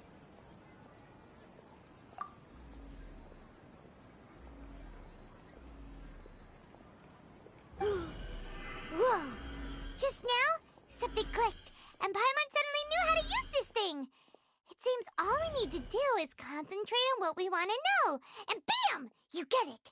Oh, that'll come in real handy. Exactly. That is the power of the Akasha. And with that, let me officially welcome you both to Sumeru City. May the wisdom of the Dendro Archon always be your guide. Okay, now that we're in, we can check the Akasha about Lesser Lord Kusanali. Let Paimon try. 500 years ago, the sages found a newly born deity from within some scorched ruins. The deity now resides in the sanctuary of Suristana. Seems pretty similar to what Kale was telling us. Okay, Next, let's concentrate on asking how to meet her. Huh? Paimon doesn't sense anything. The Akasha didn't respond to Paimon's question. Oh, come on! Ugh.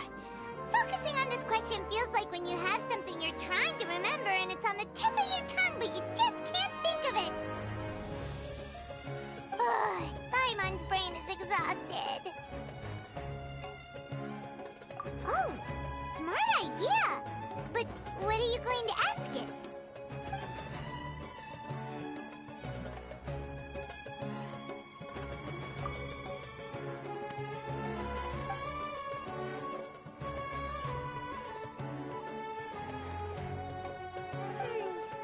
You too? Well, glad it's not just Paimon.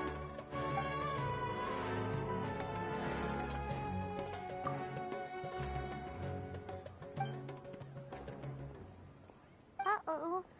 Paimon's getting all teary-eyed all of a sudden.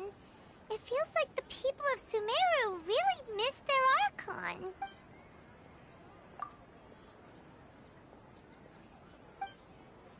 Huh. Could it be? Well, seems no matter which way we try, we can't find anything that'll lead us to Lesser Lord Kusanali. He's from Sumeru and even has a position in the Academia. Maybe he'll be able to access more info from the Akasha. Let's see. Tainari wrote an address on the letter's envelope. Oh, it's not far from the city's gate. Let's head up. Hello, are you Rohawi? Yes, that's me. Can I help you? Great! You see, Tainari sent us here and... What? Tainari? Please, there's no need to say anything, really. Sure, I admit that the article I published last month wasn't my best work, and maybe the data didn't produce the most convincing results, but...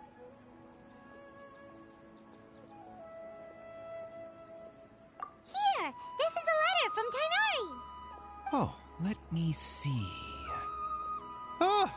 Ooh, what a relief. You two nearly scared the life out of me. So, you two just have some questions for me? Seems even Tainari acknowledges my innate ability for procuring information. So, what is it you two would like to know? We want to meet with Lesser Lord Kusanali. Do you know a way we can do that? You mean you want to meet the Dendro Archon herself? This isn't exactly my area of expertise, but let me see what I can find in the Akasha.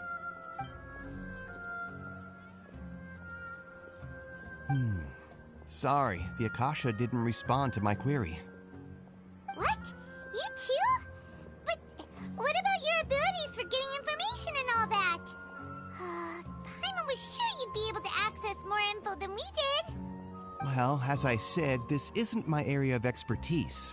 I am but a lowly researcher, so the Akasha doesn't see a need for me to know more about the Dendro Archon. All I know is that ever since Lesser Lord Kusanali returned to Sumeru, she's never left the Sanctuary of Surasthana or made a public appearance. Huh. Didn't expect her to be such a mysterious figure. The Dendro Archon is somewhat of a recluse. Perhaps she just doesn't want to entertain visitors, which would explain the lack of information in the Akasha. But then what can we do? No need to worry just yet. I'm only hypothesizing here. You could certainly try asking around and see if anyone else has ideas. And besides, you two should consider the bright side of things. Not being able to see Lesser Lord Kusanali may not be a bad thing. In this world, there will always be information you cannot obtain from the Akasha and things you can never accomplish. Knowing when to yield is a form of wisdom. Take me, for example. It's a miracle if my brain cells can spit out one paper every 3 years. But Tainari? That guy can publish 3 papers in just a single year. Okay. Thanks for your advice. Don't mention it. If you two ever want information about things like who's been promoted within the Academia or relations between the 6 great sages, come find me.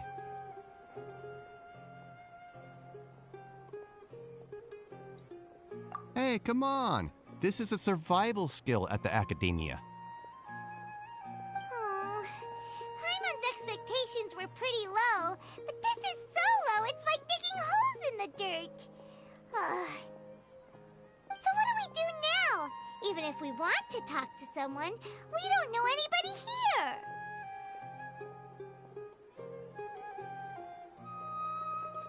Huh? Like who? Oh, you're right! Catherine! The Adventurers Guild has its own intel network. Let's hurry and find her.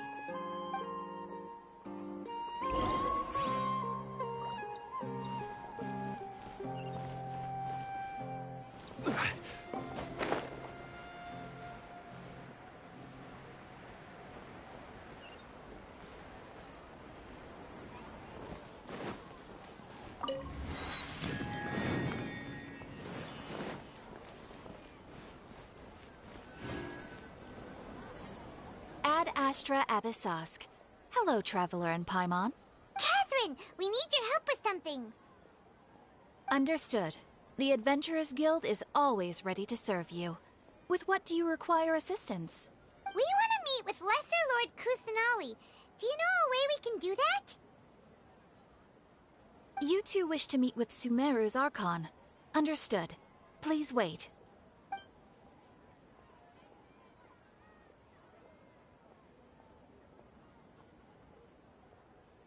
I apologize, but I am unable to call up any relevant information in the Akasha. I'm also unable to locate any pertinent information in my personal memory. Aww, another dead end. Well, if Catherine can't help us, then we really don't know anyone else to ask now. Please do not worry. I may know of someone who can help you two.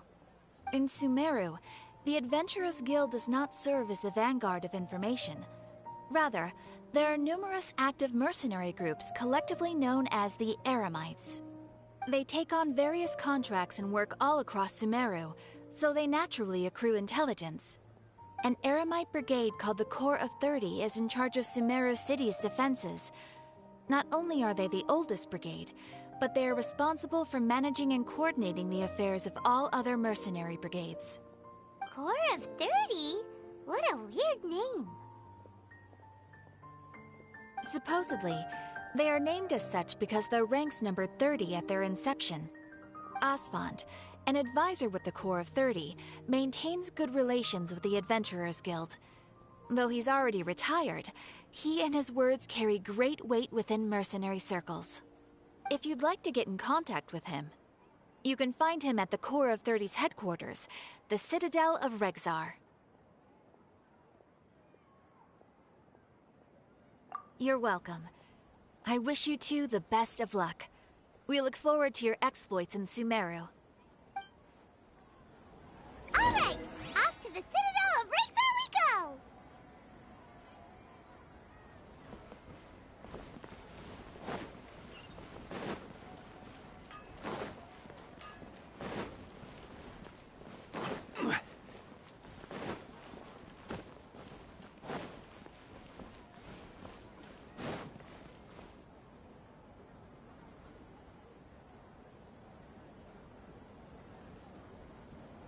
Welcome. The Adventurers Guild told me to expect you two. It's nice to meet you, Asfand. We'd like to ask you about something.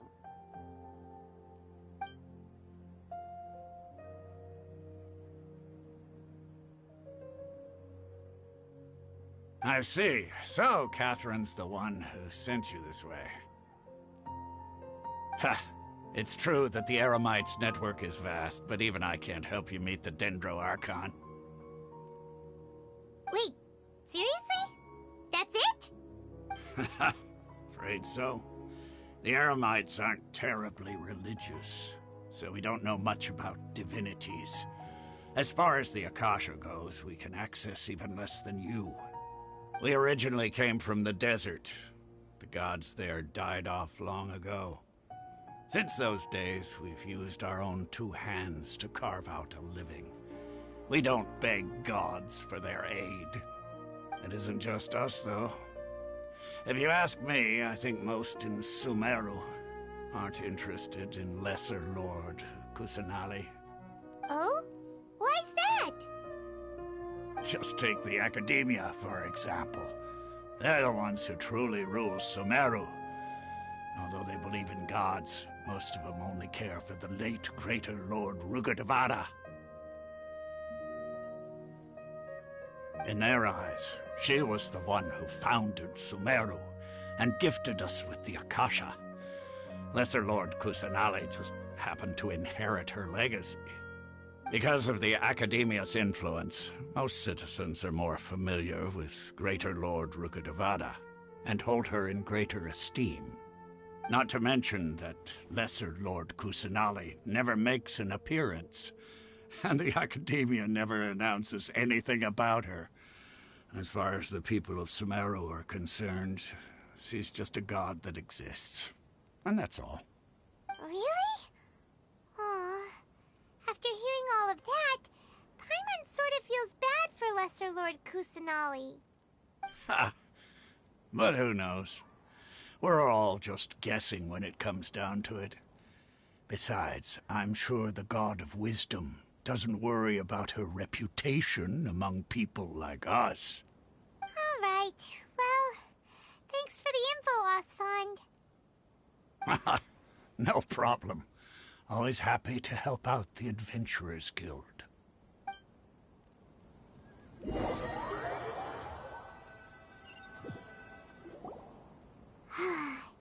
Seems Osfond was right about most people's attitudes here.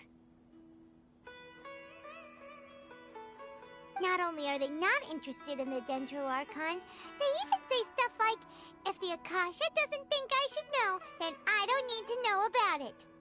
We've been asking for information non-stop ever since we got to Sumeru. But the harder we try, the more helpless everything seems.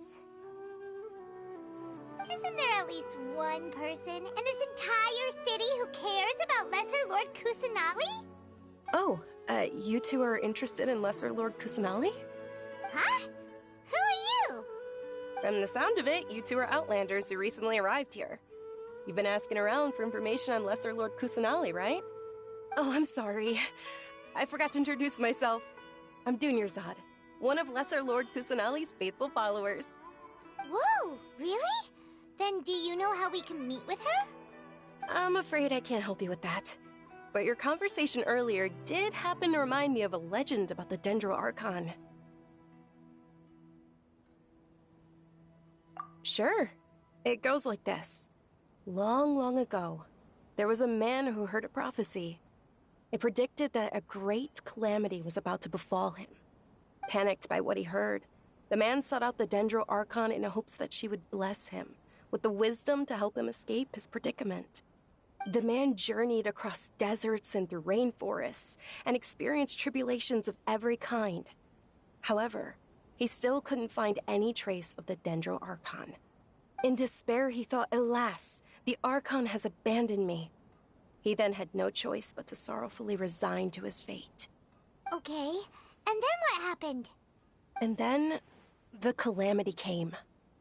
But to his own surprise, the man felt somehow emboldened by the trials of his journey. By relying on his own strength, he managed to overcome the adversity. At that moment, a bird perched upon his shoulder. This bird was, in fact, an avatar of the Dendro Archon. She said, "O Archon Seeker, do you now understand? She and her wisdom have long been found by you. Along your journey, we were in every flower and blade of grass, every ray of sparkling sun, and every breath of dancing wind.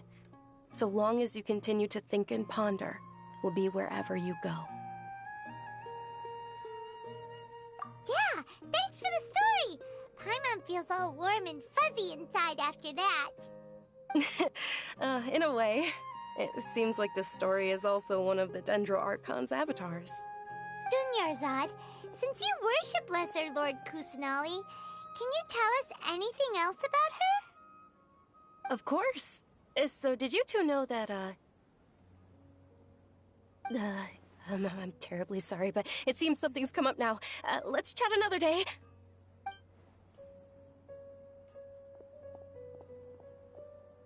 Hey, wait! What the heck just happened? It looks like they're searching for someone. Dunyarzad was acting super nervous just now. You think they're looking for her? This stinks!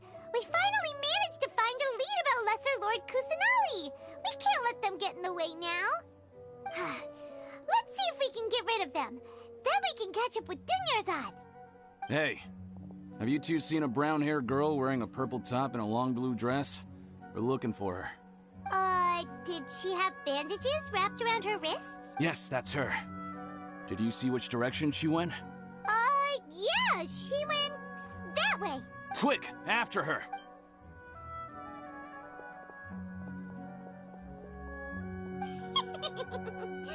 That should keep him busy for a while. Let's hurry and find Dunyarzad.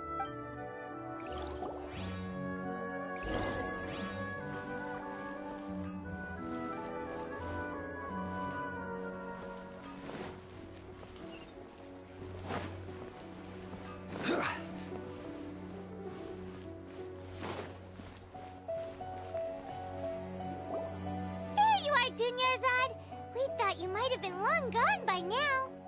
Oh, it's you two. Oh, you startled me there. You can relax now. We threw those people looking for you off the trail. Really? Thank you so much. Unfortunately, I believe there's still more of them out there looking for me. Uh-oh, looks like there's some coming this way. Huh? More of them? Then what are we standing here for? Run! No, wait, my body isn't in the best shape. It's difficult for me to run. Okay, sounds good. There's a tavern on the other side of the port we can go to. They probably wouldn't expect me to hide in a place like that. All right, let's move out. Stay behind us. We'll keep an eye out for anyone looking for you.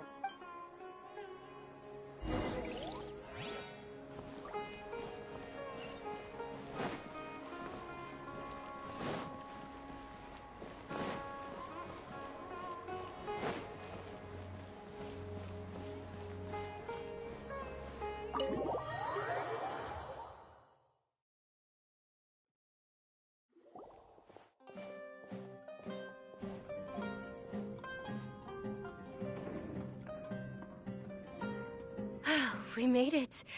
Oh, they shouldn't be able to find us now. Wait! Stand down, Dia!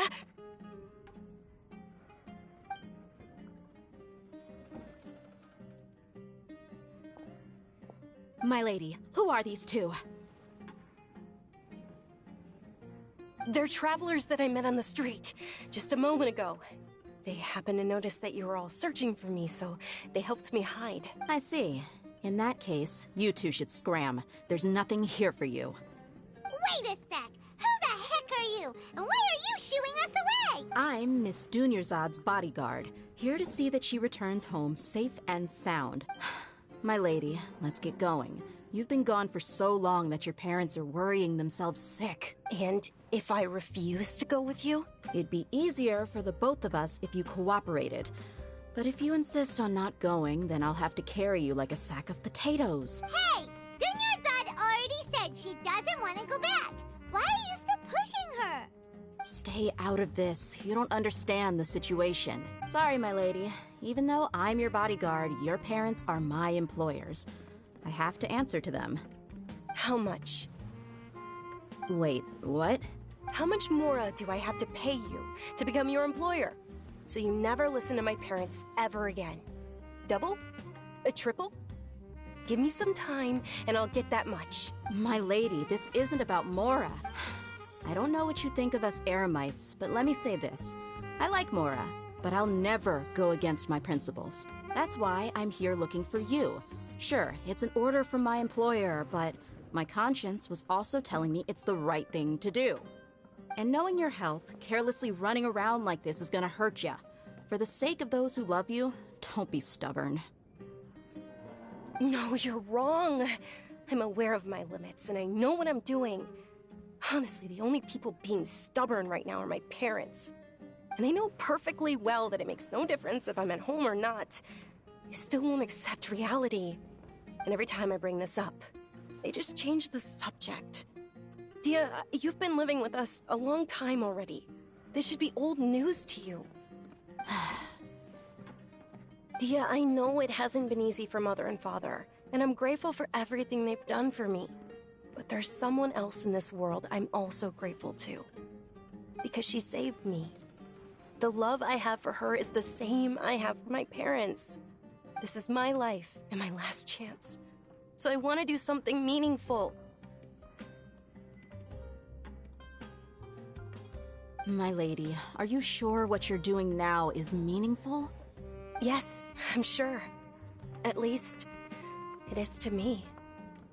Fine, I won't ask you to return home anymore. But let me make something very clear.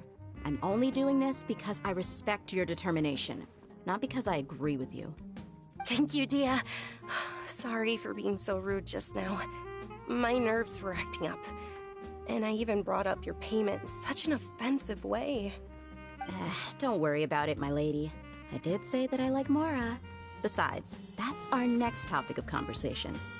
Today's little excursion caused such a ruckus that every single bodyguard at the estate was deployed. It wouldn't be easy to hide things from your old man.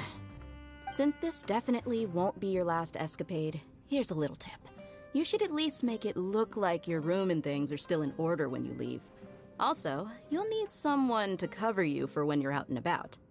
So, I'll let you hire me, my lady. This way, everyone wins. As for the pay, let's say half of what your father pays me. We can settle the bill when we return to the estate. Okay, deal. Yay! Looks like they've reached an understanding.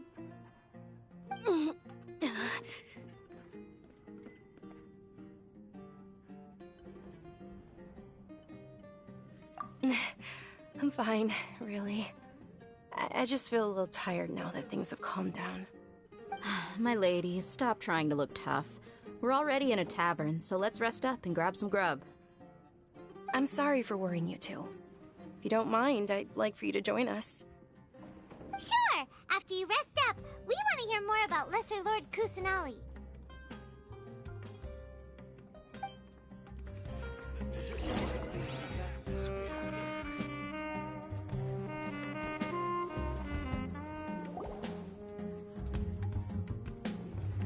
Ha! Well, if it isn't Dia. Haven't seen you in nearly half a year. Word on the street is that you're a bodyguard for the Homayani family now. Ha! Don't you find that kind of work boring? Nah, you get used to it. How about a menu over here? You got it. Huh? Isn't this little Miss Homayani herself? We don't get to serve personages like you very often. We'll be sure to prepare our very best. Thank you, sir, but there's no need. I don't have a lot of Mora on me, and I really ought to save as much as I can. But please bring these two the best food you have. They're my new friends, so I want to be a good host for them.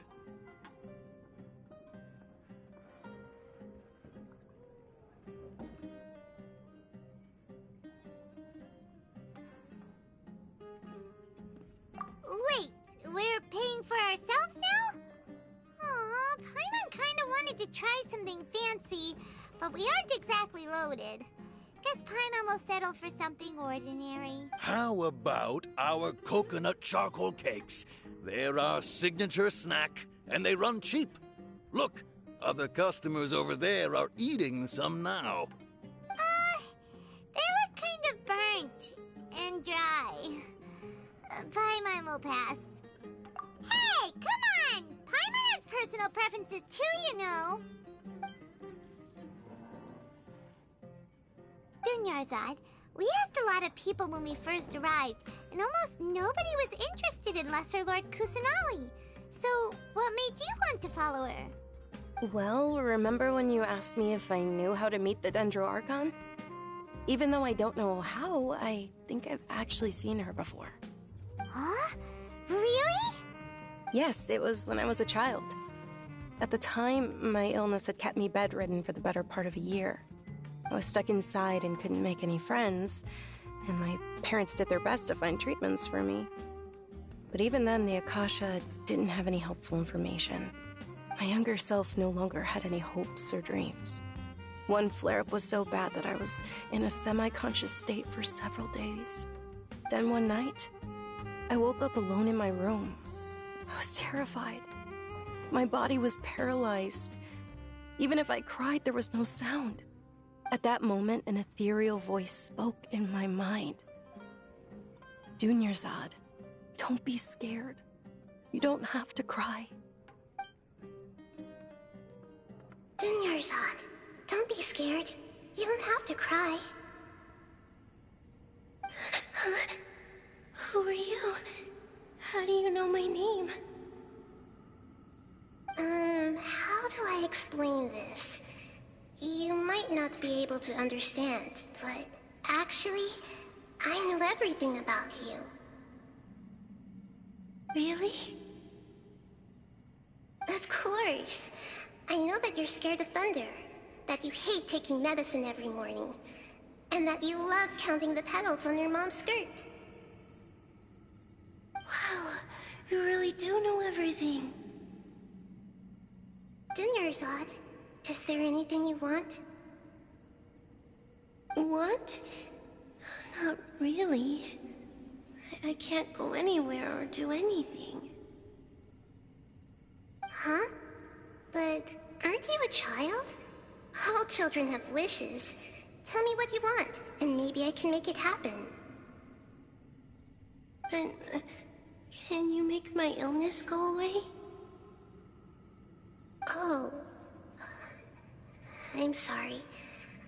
But I'm not powerful enough to do that right now. Then, can you be my friend? After that, the voice said, "Okay, I'll be your friend." Although my body was suffering during those days, that voice encouraged me and told me many wondrous things. Beyond my window was the flourishing Sumeru city. Beyond the city was a lush rainforest. And beyond that was the wall of Samiel, deserts, and all of Tevat. Once I finally made it through that bout of illness, I couldn't hear that voice anymore. I told my mother about it, but she said that I must have been dreaming. But I know that that voice wasn't a figment of my imagination. Before that, I had never heard of Tevat.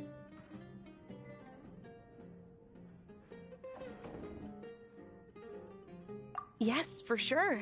If it weren't for that voice, I would have never grown curious about the outside world. Nor would I have learned how to read and enjoy so many books. That voice sparked a desire for wisdom. It had to have been the Dendro Archon. I've been hoping for a chance to repay her kindness. In fact, I was running around today to help prepare the Sub-Zerus festival for her. What's the Sub-Zerus festival? It's Lesser Lord Kusanali's birthday, which was the day that she was found by the sages. It's actually an old holiday that originally celebrated Greater Lord Rukkhadevata's birthday. When she passed away, the holiday eventually became a celebration of the Lesser Lord's birthday. I heard everyone was overjoyed when they welcomed her back to Sumeru.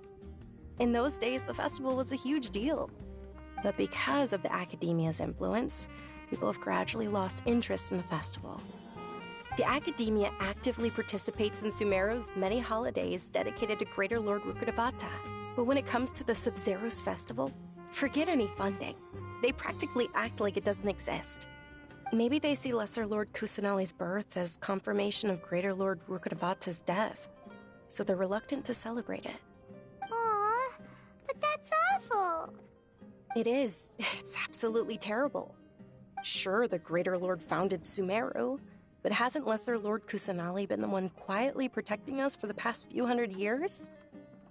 Just remember that we're still out in public. Don't get too carried away now. I know that people over by the Grand Bazaar still hold the Sub-Zerus festival to this day. But I hadn't met any of them before, so I was never able to contribute. But recently, I made a friend there who also follows Lesser Lord Kusanali. I gave her my savings because I want her to throw a wonderful festival this year. That's the least I could do for Lesser Lord Kusanali. Hold on, my lady. Does this friend happen to be Nilu? The one who sends flowers to the estate? Yes, that's her. I saw her leaving the other day with a nervous look on her face. It seemed like she was hiding something in her arms. Did you give her something? Yes. Initially, I didn't have much Mora prepared, so I had Nilu sell one of my skirts. I've agreed with Nilu to meet up at the Grand Bazaar today, and see how things are coming along. Dia, would you accompany me? Sure. That's quite the trip, though. I'll carry you. No, that would be too much, even for you. You might as well just accept the lift. If I let you walk, who knows how long it'll take us. And if anything happens to you, then I'd really never hear the end of it from your father. But of course. Nilu will be thrilled to hear there are more people interested in Lesser Lord Kusanali.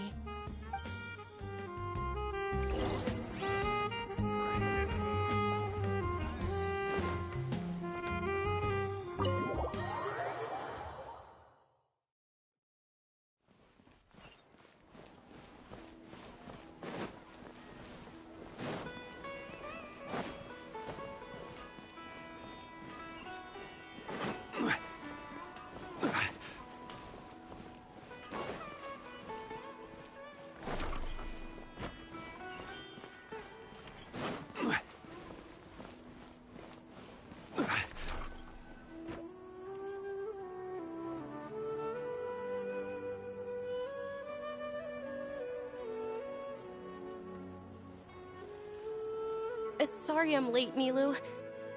Oh, Dunyarzad. It was taking you so long that I assumed you got trapped at home, but you made it in the end. Uh-oh. But if Dia's here, that means you got caught, right? You could say that, but everything worked out.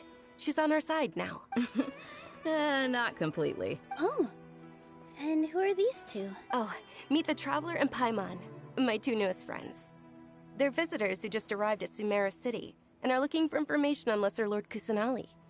So you're followers from another land? That's wonderful. You two absolutely mustn't miss the Sabzeruz festival.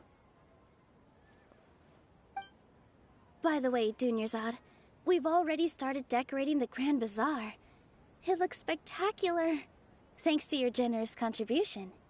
You're very welcome. It's the only thing I could do. Do you still have enough Mora? Probably? But don't sweat it. We've already finished renovating the stage. Come on, I'll show you.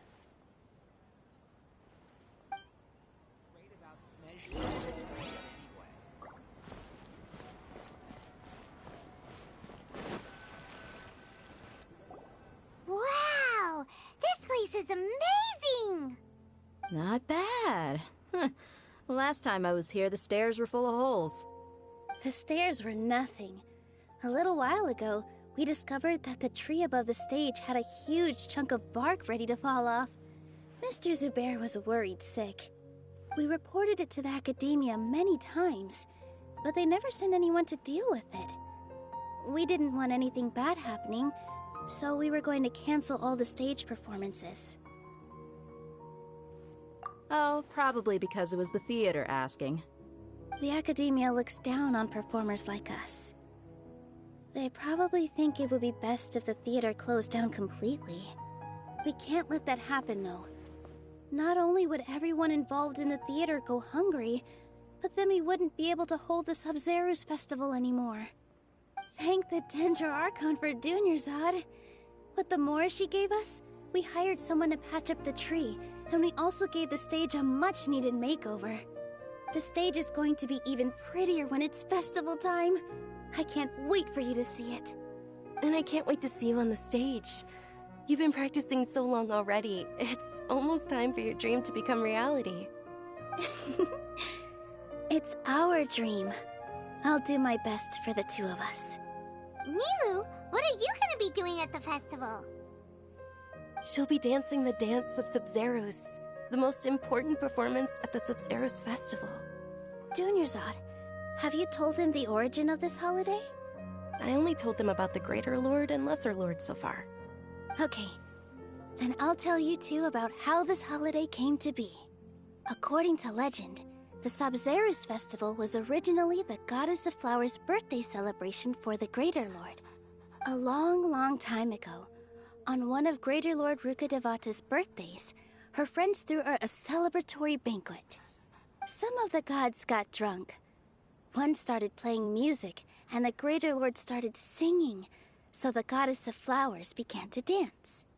As she danced upon the grass, countless beautiful parisaras began to bloom wherever she stepped. Those brilliant purple flowers became her dazzling stage. All the gods clamored, "Oh, if only time could stop at this very moment." Of course they did. When people mention the gods, they always think of the Archon War. But Sumeru's gods also had happy times. Although they aren't around anymore, they're preserved in our tradition of dance.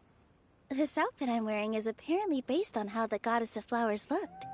Though we're just tiny people compared to the Divine, we still have to do our best to make sure that the birthday girl feels loved on her special day. Nilu, you of all people will definitely be able to convey our well wishes to the Dendro Archon. I also noticed that you went the extra mile and scattered parisaras around the stage. They symbolize the Goddess of Flowers, after all. It's just a shame that all the real parisaras went extinct after her death. Yeah. The Greater Lord brought forth parisaras in memory of the Goddess of Flowers, but she ultimately could never truly replicate that beautiful purple. Thinking about the Goddess of Flowers dance makes me wish I could have seen it. If my stage were anything like that, I'd be thrilled if I had just 2 real parisaras on the stage. So, Traveler and Paimon, what do you think? Interested in the Sabzeruz festival? Will you two be coming? All of Lesser Lord Kusanali's followers will be there for her birthday. It'll be a good opportunity for you to learn more about her. Ooh, Paimon thinks that's a great idea!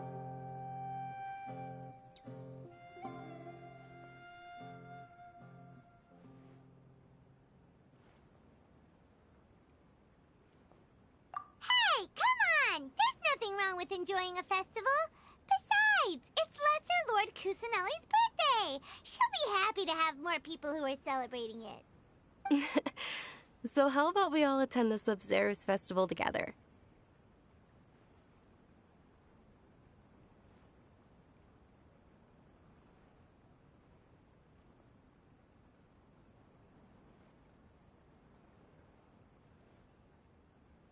Dunyarzad, let me show you which stage decorations we've picked out so far. Traveler and Paimon, if that doesn't sound interesting to you, then feel free to explore the area. Everyone at the Grand Bazaar loves Lesser Lord Kusanali, and we're all looking forward to the Sabzeruz festival. In that case, we'll take a look around.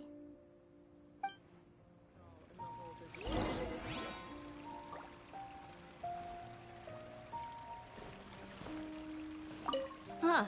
Revamping the stage for the festival couldn't have been easy, that's for sure. I bet this year's festival will be one to remember. I don't know much about the Grand Bazaar, but I do know that the residents here have a penchant for song and dance.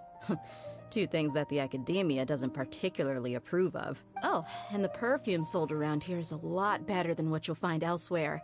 The fragrances are longer lasting and they're gentler on your skin and... I mean, that's what I've heard at least.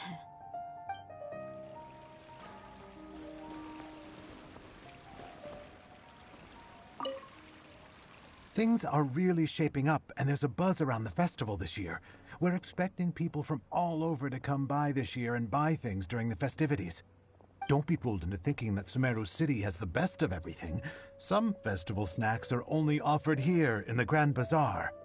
And when it comes to musicians, dancers, or singers, the Grand Bazaar's got the best of the best. Sure, those folks at the Academia might not like it, but what's a festival without song and dance?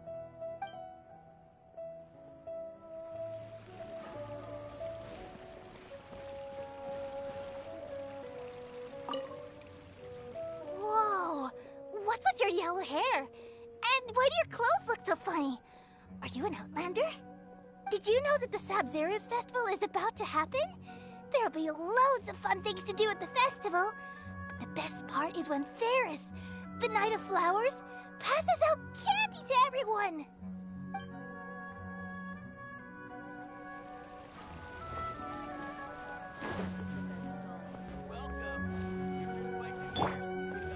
Allow me.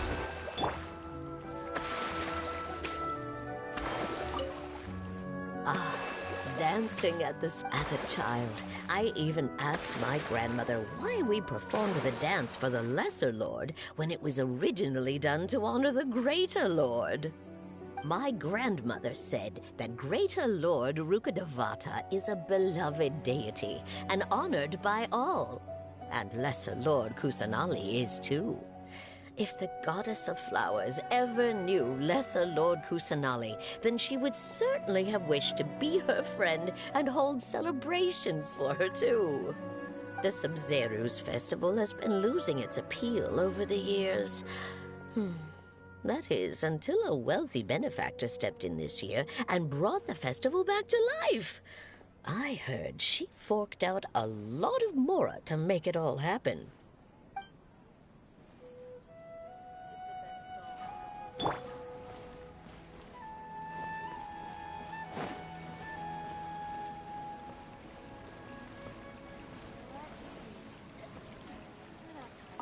Nilu, your outfit looks amazing. There's also something different about you from when we first met up.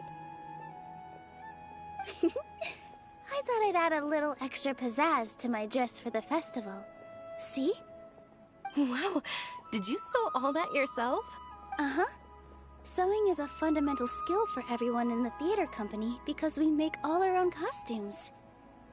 Did you know that Mr. Zubair not only can make costumes, but props too?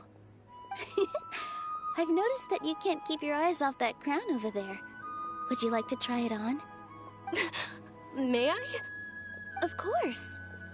The legends say that the Goddess of Flowers had beautiful horns on her head, so this crown was made to reflect that. Dunyarzad, you look absolutely stunning with it on. It's like I'm looking at the Goddess of Flowers herself.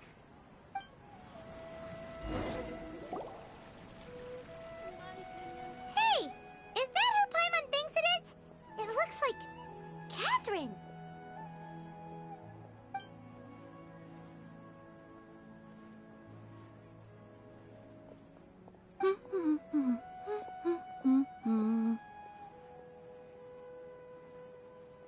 Huh. Come to think of it, Paimon's only ever seen her behind the counter at the Adventurers Guild. This is the first time we've ever seen her taking a break. Hey, Catherine! Huh? Oh, hey! It's the Traveler and Paimon! What's shaken? Whoa. Break time Catherine sure sounds a lot less formal than usual. Paimon was still waiting for her to say Ad Astra Abyssosque. Sure. Standing behind the counter at the Adventurers Guild doesn't require any complicated functions. But saying and doing the same old things over and over again can get pretty monotonous. Like watching the same Fontaine movie day after day. But take you two, for example. You travel across Teyvat to enrich your lives and gain new experiences. Well, we enjoy traveling across Teyvat and all that, but we're mainly looking for clues about his sister. Yes, you should keep searching. Sometimes the answers we're looking for aren't necessarily at our intended destination. Instead, they're found along the way. Huh. Haven't we heard someone say something pretty similar recently? Anyways, what brings you out here, Catherine? No, not particularly. I guess you could say that I'm loving the recent atmosphere here. If festivals bring happiness to everyone, then that's where their true value lies. Oh, it looks like it's about time for me to be heading back now. Alright, we'll see you next time at the Adventurers Guild. Oh, by the way, thanks for connecting us with Eremites.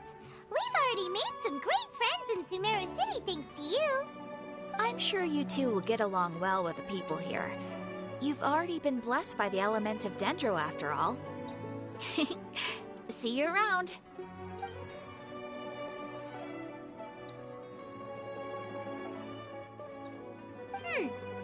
There's something really different about Catherine today. Hey, Traveler. Paimon. Oh, hey, Dia. What's going on? I've got something to tell ya. My lady knows you're looking for ways to meet Lesser Lord Kusanali, and she's been trying to come up with a way to help you. Well, I have an idea that might help. Are you serious? We'd love that! It might not necessarily pan out, so don't get your hopes up too much. I'll need to take you two somewhere and ask someone some questions. My lady is feeling a little worn out at the moment. Nilu's found a place for her to rest. After I take my lady home, let's meet in front of the Citadel of Regzar. Sounds like a plan. Let's head over to the Citadel of Regzar and wait for Dia.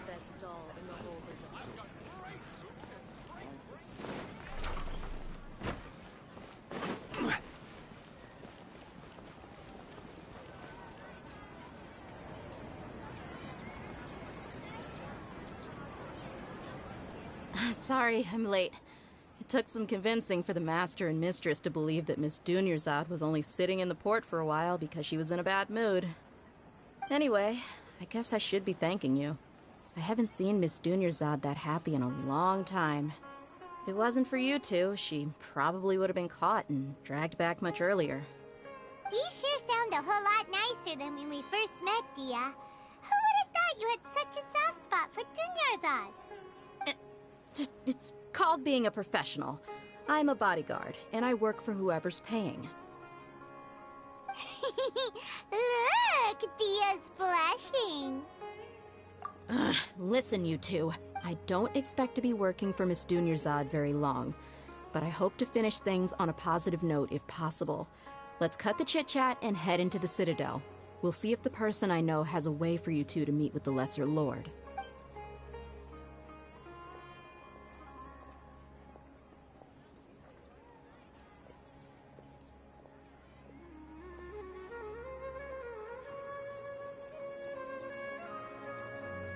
Oh, hey, Chief.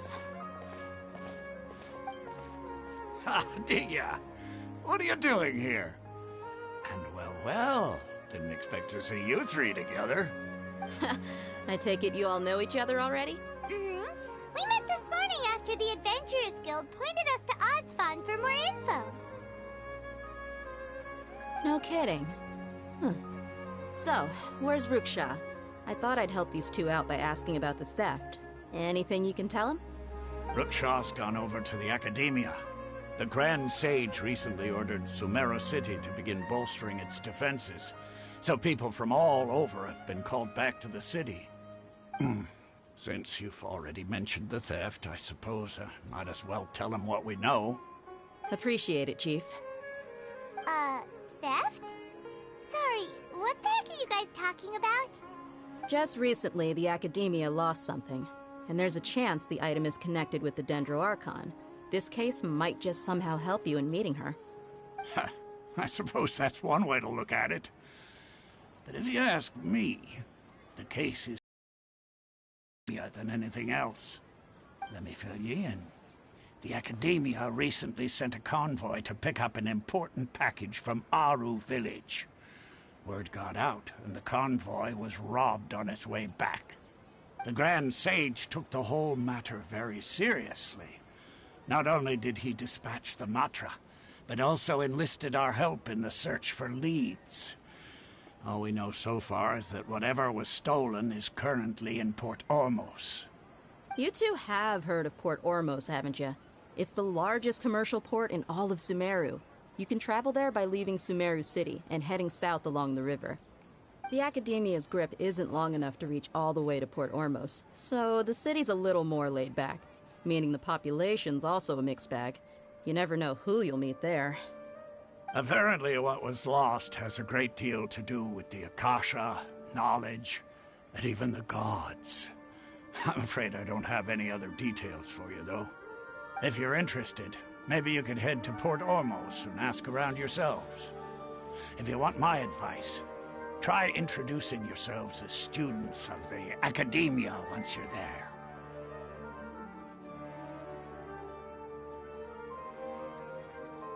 Are you serious, Chief? All the Academia students are in Sumeru City, you know. Why should they pretend to be students in Port Ormos? If you're all so interested, just go there and see what happens. Count me out. I've got plenty of work to do here for the Homayani family. And take it from me, if you two really do decide to visit Port Ormos, you best watch your backs. Let's just say that the Eremites there aren't nearly as friendly as those here in Sumeru City. There are even some extremists who go around shouting slogans like, "Retake Sumeru for the Scarlet King." Word is that more and more are joining their movement. They're becoming a real headache for Chief and the others. You bet they are. The Scarlet King's been dead for thousands of years. Now they start spreading rumors of his return. Ridiculous. Not everyone's like you, Chief. Even the desert natives who abandoned their homes in the wilderness still wish to have a god of their own. Well, Traveler, that's about all the information we have for you. Thanks, Dia! And you too, Osfond! Since we've gathered all we could for the moment in Sumeru City, let's head to Port Ormos and see what we can find next. Miss Dunyarzad is looking forward to seeing you both at the Sub-Zerus Festival, so be sure to get yourselves back here in time for that. Good. Then we'll see you both at the Sub-Zerus Festival.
Sucker for a punch, huh? Incinerate! Did you apply?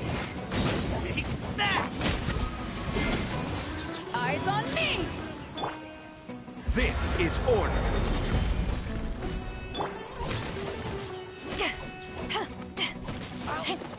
Grapple for flame! Remarkable condition.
Stabilize!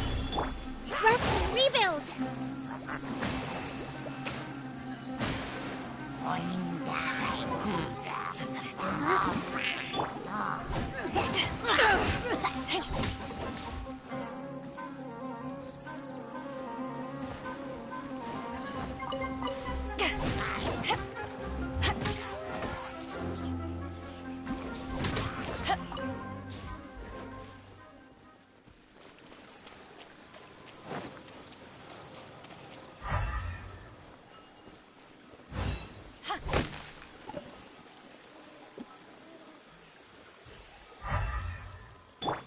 Hold the line!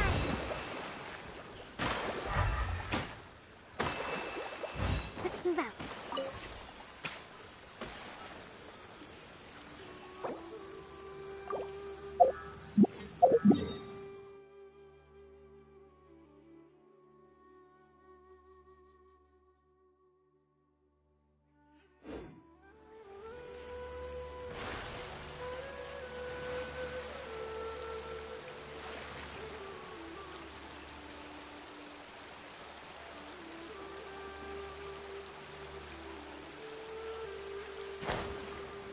Fellow gambler! Rest and rebuild!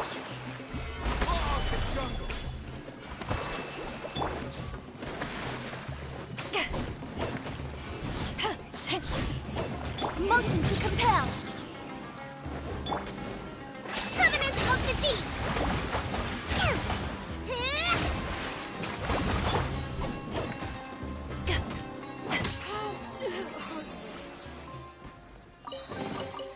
Nice. I'm starting to lose count.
To ashes! Hold the line!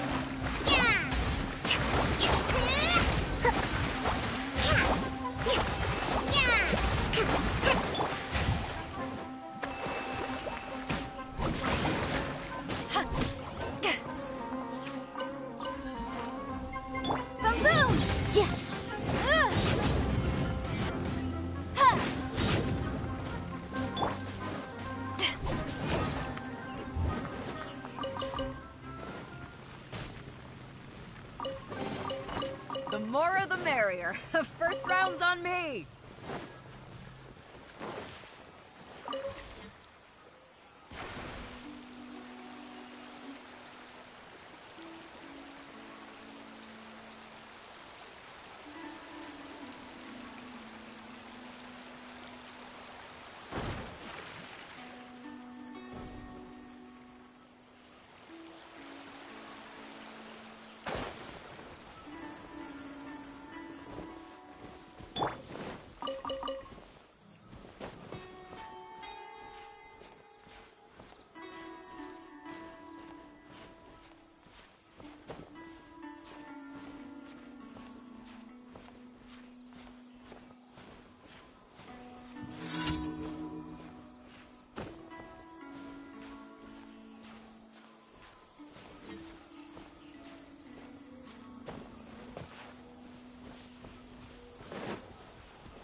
enough. New stabilize. Rusty, rebuild! Order guide you. Can't run.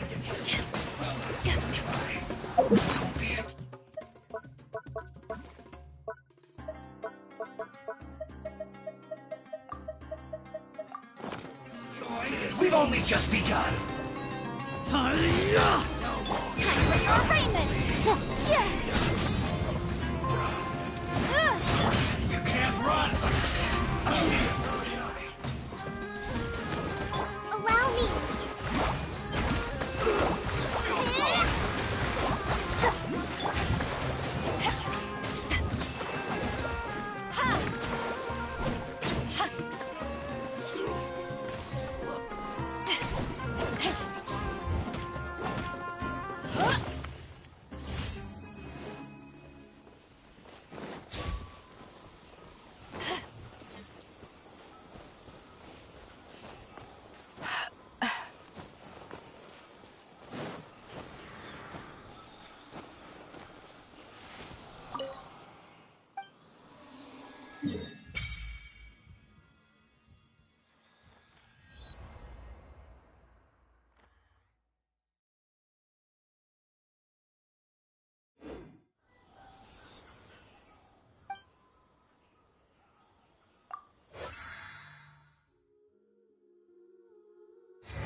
Come and have a good look yourself. Traditional spices of the highest quality, made with pride and experience. You've got a deal. I can't thank you enough for always looking after my business. Believe me, I'm not making this up. Several Eremite mercenary groups are nearly in open conflict, but does the core of 30 care? And that's not all. Did you know that... Wow! Talk about hurly-burly! This place is busy! Guess that's only to be expected for the largest port in Sumeru. Maybe it's because of what Dia told us earlier, but Paimon can't seem to shake the feeling that there's also danger lurking in these crowds. Ooh. Let's get our bearings so we can start looking for leads. We know that whatever the Academia lost is related to the gods. But other than that, we don't have much else to go on. Osfun told us to try posing as Academia students while asking around. Paimon checked the Akasha on the way here, and the Academia doesn't seem to have any research facilities in Port Ormos. Paimon doesn't get it. Won't we look even more suspicious going around saying we're Academia students and asking about the stolen item? Well, given all the people people that come through here every day. If there's any information to be found, Paimon bets we could find it in the market. Let's ask around and see what we come up with.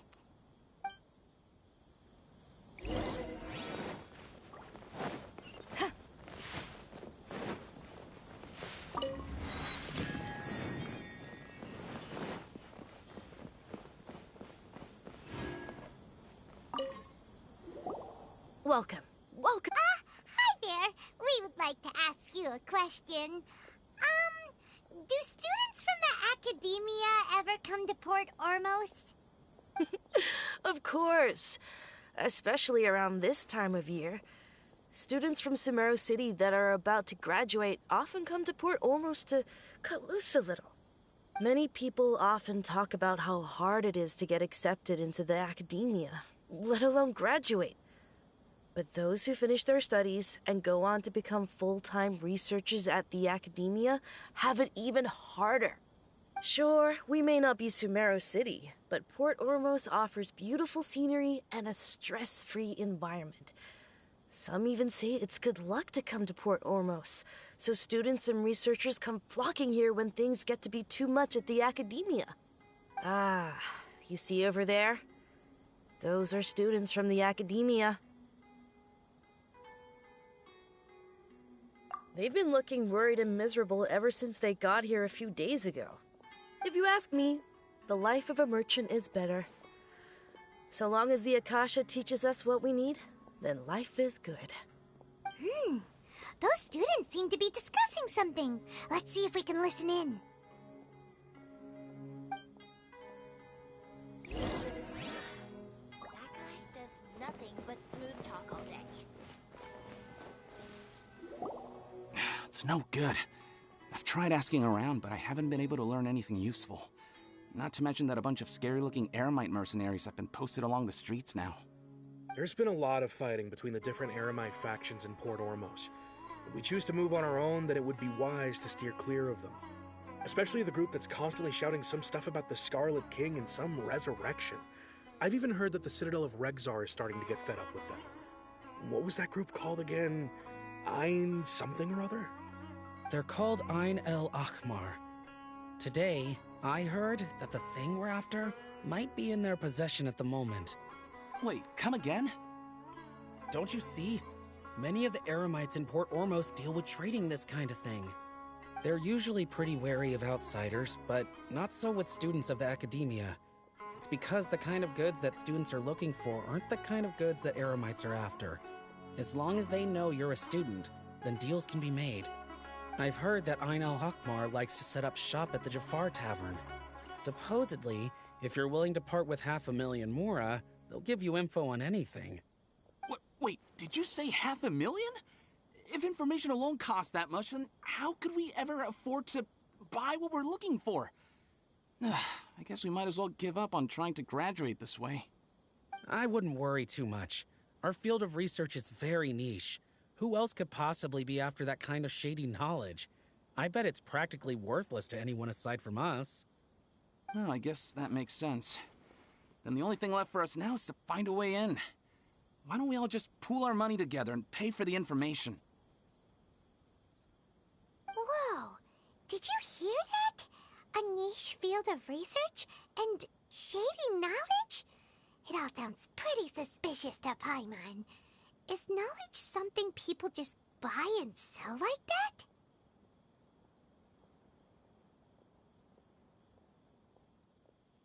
So, what's our plan? Wait, didn't you hear what they just said? Buying information is going to cost us 500,000 mora! Have you lost your mind? Oh, all right. Paimon never thought she'd agree to parting with that kind of mora. But if you know what you're doing, then we should give it a shot.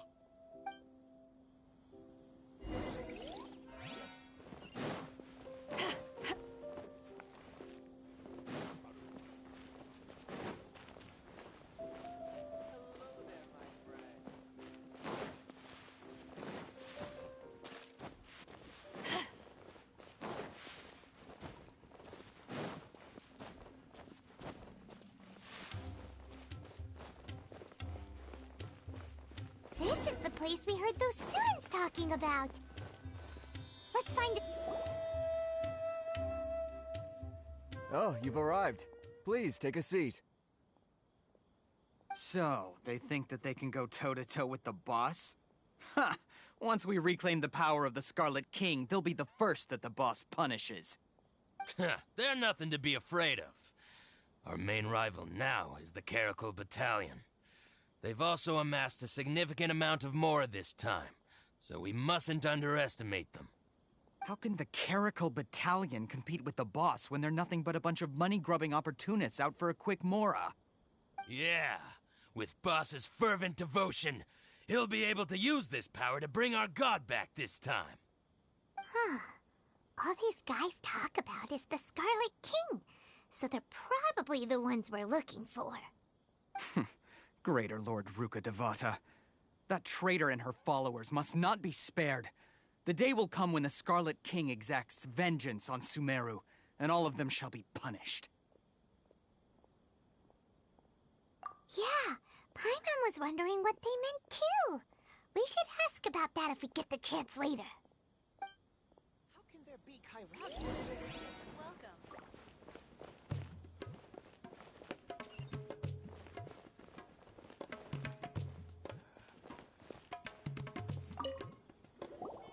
Huh? Who are you? What do you want?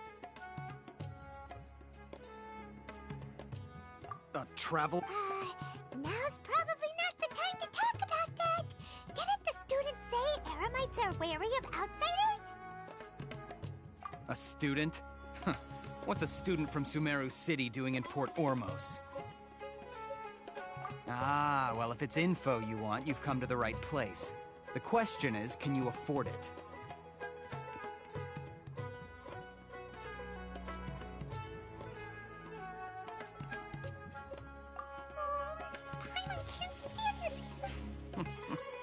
Here, this is the merchant's address.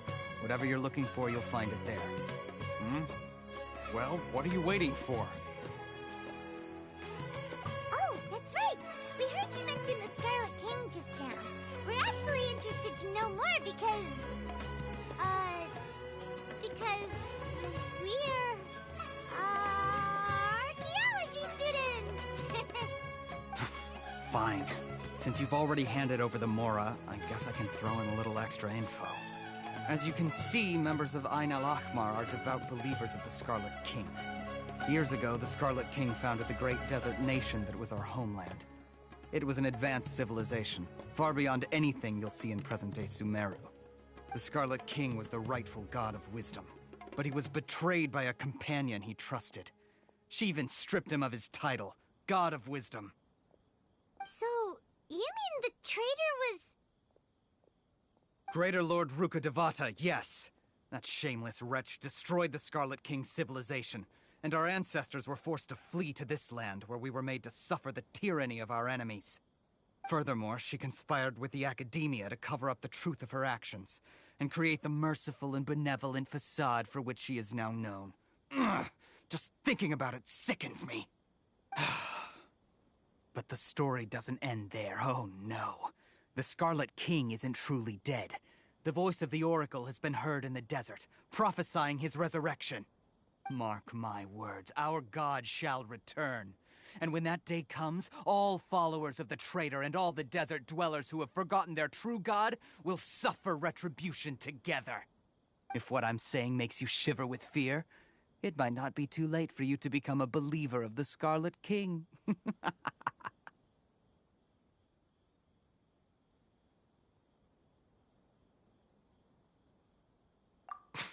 I don't have anything to say to you Academia people about that. I think this conversation has reached its end. Not just yet. This man is a fraud. Huh? You again? Deranged Academia lunatic. Yes, it's me again. I already warned you that if you weren't willing to sit and discuss things with me, I'd take measures to make things uncomfortable for you. Listen to me. That address he gave you is fake. Or at least, you won't find a merchant waiting for you there. This group has been boasting all around that they can provide information on a certain item as a means of luring people into their territory. Once you show up, they keep up the act until they have hard evidence that you want to purchase said item. Then they use that to squeeze you for all the mora you're worth. Hey! Shut it, Alhaitham! What are you playing at, trying to ruin our business like this, hmm? I told you the other day. I wish to discuss my terms with your boss. Ha! The boss made it perfectly clear that he won't negotiate with you. Yes, and in no uncertain terms. But that was then.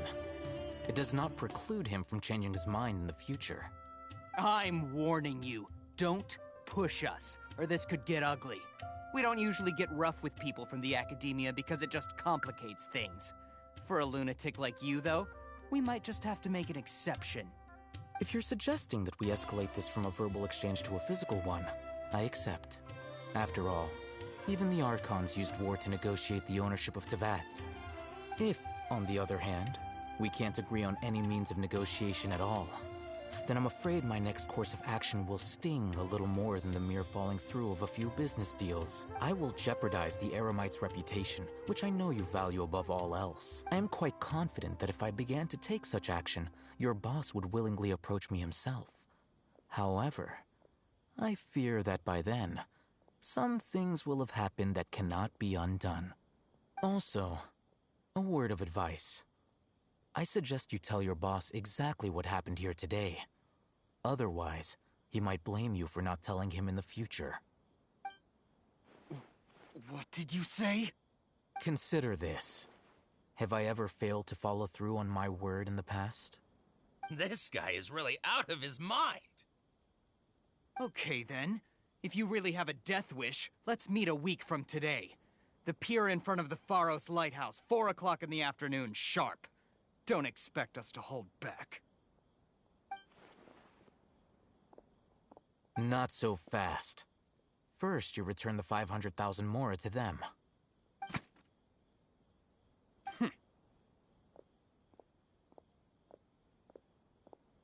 Please, I beg you, don't provoke them. We can't afford any trouble with this crowd. They haven't even paid for their food yet. Ah, Mr. Iman. There appears to be fewer staff in the restaurant recently. This wouldn't happen to be because they're all busy spreading the word to the students, would it? Well... Someone who chooses to do business with a group like that really can't afford to get so flustered the instant someone confronts them about it.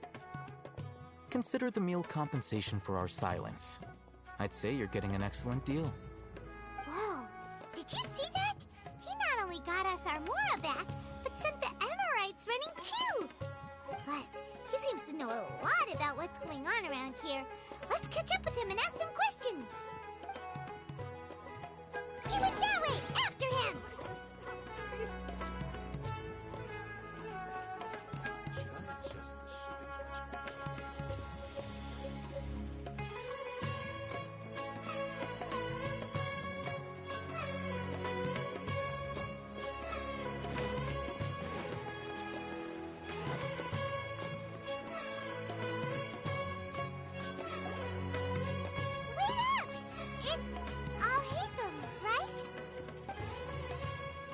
What do you want? No need for thanks. My goal was to get to them, and you two gave me just the opportunity I needed. We're even. Oh, I advise you to keep your distance from them. Since they weren't able to make off with your Mora in the end, they might harass you again in the future. All right. Goodbye. Hold your horses! We still have something to ask you about! Since you tore through their scam right in front of them, you must know the real story about certain something, no? Who exactly are you two? And why are you inquiring about that?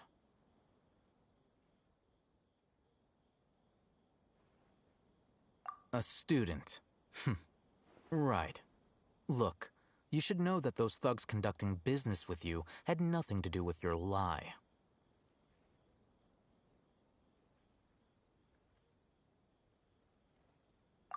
Huh? Oh, yeah! He's really strong. Weren't you saying something about a physical exchange? We can help with that. He doesn't even have a vision. Forget it. Maybe not, but he can still use elemental energy. Otherwise, there's no way we'd go asking for info from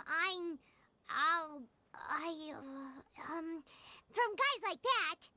Those high-headed thugs are definitely gonna bring a lot of backup for your next meeting. Even if you don't go alone, you won't regret taking us with you.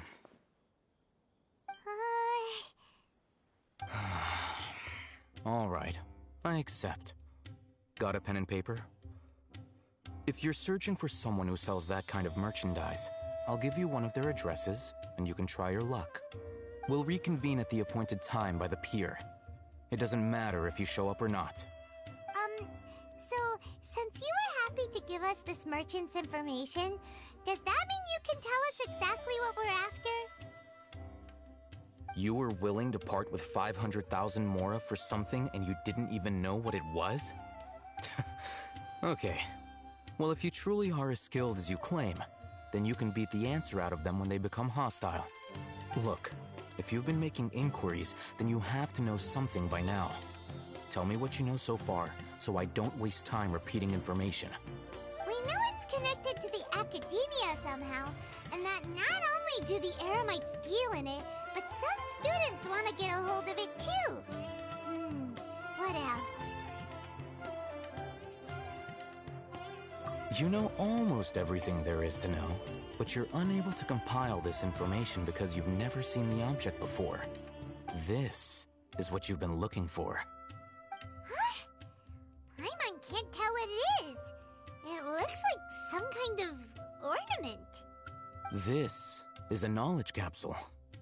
To put it simply, it's a vessel that can store a fixed quantity of canned knowledge. It's like a miniature Akasha. Anyone who links it to their personal Akasha terminal instantly becomes privy to its contents. Correct. Anyone. Unlike the Akasha, which heavily regulates who can access what information, knowledge capsules confer their contents without any requisites. That's amazing! It's essentially a convenient and harmless vestibule for knowledge. Unfortunately, it's illegal in Sumeru to privately possess or trade them. They were created as a means for scholars to transfer knowledge gained from Irminsul into the Akasha, and are intended to be destroyed immediately after use. But despite strict regulations, some of these knowledge capsules will always escape destruction. After all, there will always be those in this world who are dissatisfied with life as designed for them by the Akasha and wish to change their fate. Over the past century, a wide variety of canned knowledge has been leaked from the academia. Now, in Port Ormos, the valuable ones are a means to mora for the Eremites. Meanwhile, those which the Eremites deem to be useless to them occasionally prove useful to the common citizens and hapless academia students. Well, I think that about sums it up.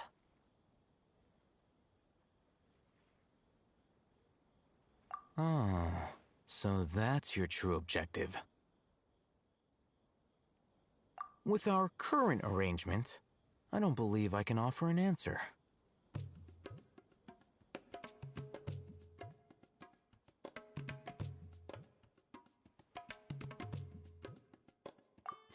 You're still resolved. Fine. Let's talk somewhere with fewer people.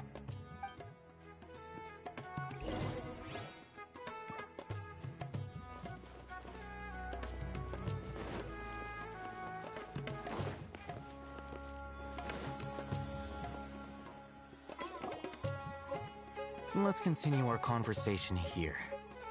If you wish to learn more about the knowledge capsule that the Academia lost, then you must help me with something.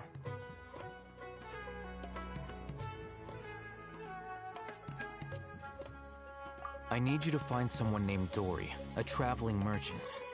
Unlike the peddlers who hawk inferior knowledge capsules, she often has quality goods in stock.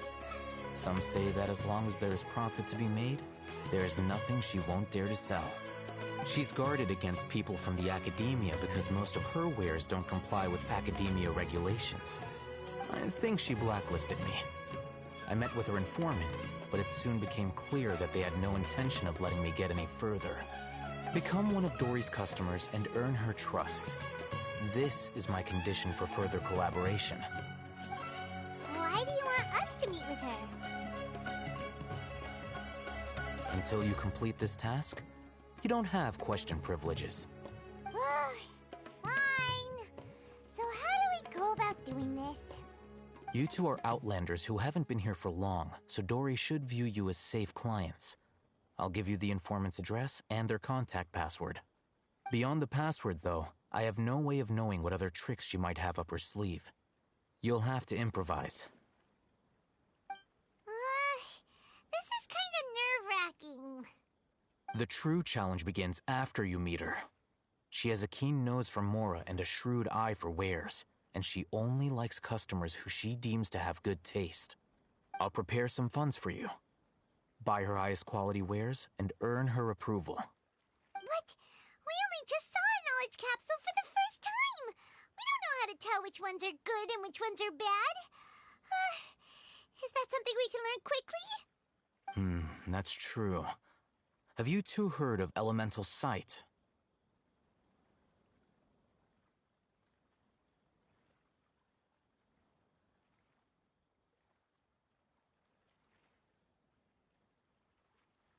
Oh, that's a surprise.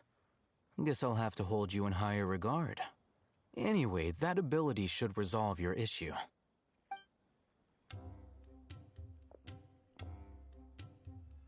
Here are 2 knowledge capsules. Tell me, can you detect any difference in their quality?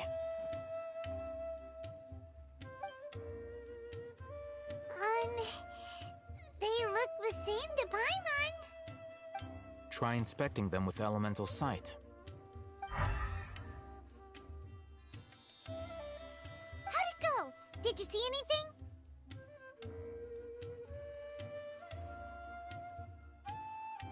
Rumor has it that higher quality knowledge capsules generally appear brighter when viewed through elemental sight.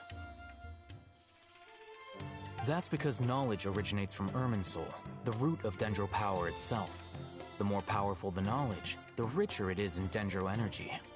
However, some canned knowledge with a high concentration of elemental energy is of little use in contemporary times, so those capsules are of little value. Using elemental sight is merely a stopgap measure, but it should suffice for earning Dory's trust. That sounds pretty impressive. Here's a sheet with the informant's location and contact password, and here is the Mora for purchasing canned knowledge. Don't be cheap. You'll need to spend to catch Dory's eye. If there's any Mora left over, just keep it. Oh, and be sure to exercise some caution. There have been Matra present in Port Ormos lately. Your efforts will be for naught if they catch you. Matra? They belong to the Academia's regulatory body. They also handle cases of illegal canned knowledge transactions. Like I said, the Academia has banned both their trade and possession. The Matra are razor sharp. You're in for nothing good if they lock their sights onto you. If you two want to back out, now's the time. Okay, then we have a deal. If you succeed in your dealings with Dory, come find me at the Wikela Funduk. We'll have an open discussion then. Looking at what Al-Haytham wrote, Dory's informant is a trader near Old Ormos. Let's follow these instructions and try to get in contact with him.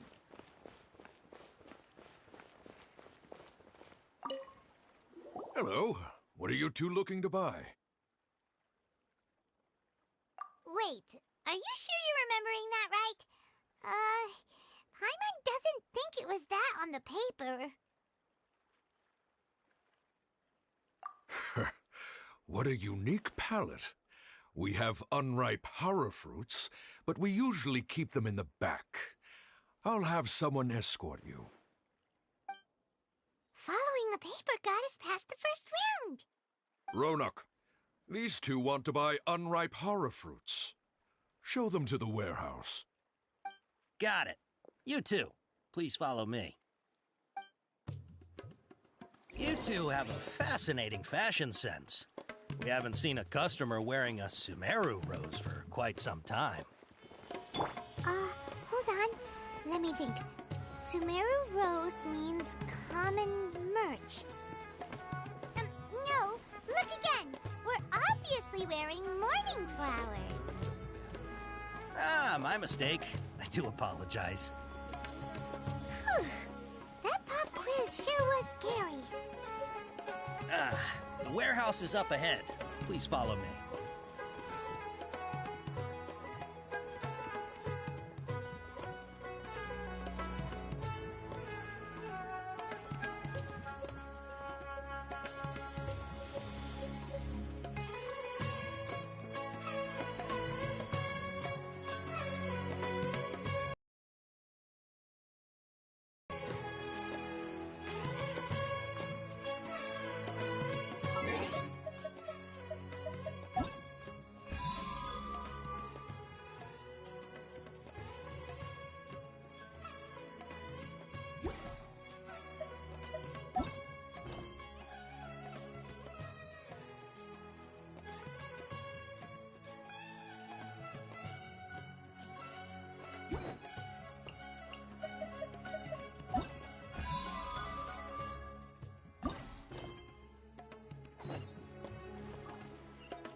Port Ormos is pretty great. There's so many new and interesting things, not to mention all the tasty food. Sumeru's largest commercial port sure lives up to its name. Look at all the merchants, and everyone seems excited just to be here.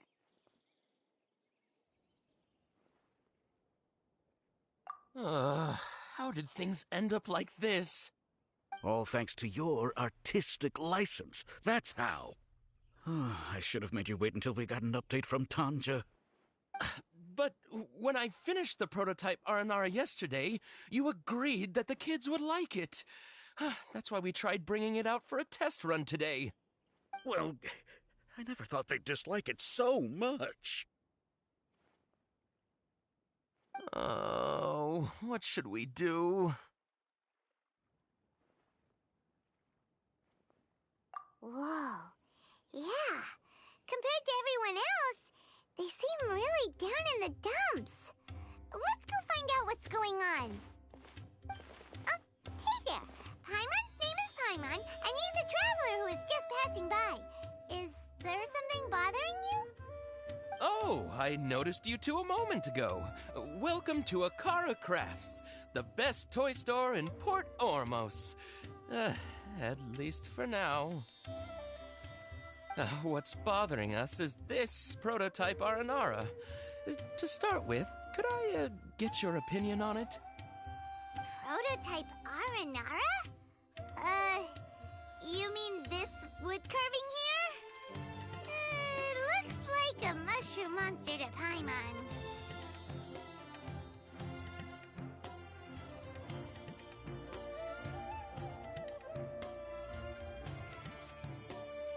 Oh, no. The prototype Aranara is something that brings joy and laughter to children. At least in theory. Not the first negative feedback we've had. So, what exactly is a prototype Aranara? So for context, Aranara are magical creatures in Sumeru fairy tales that live in the forest. For the store's 20th anniversary, we plan to release a series of hand-carved toys based on the Aranara stories that kids know and love. This is a prototype we made to get an idea of how they would react. But when we put it out there, the reaction was not quite what we'd anticipated. They thought it looked like a mushroom too, huh? No, worse than that, actually. I can't quite describe it, though. And I'm also not very good with kids. Maybe you could ask them for yourselves.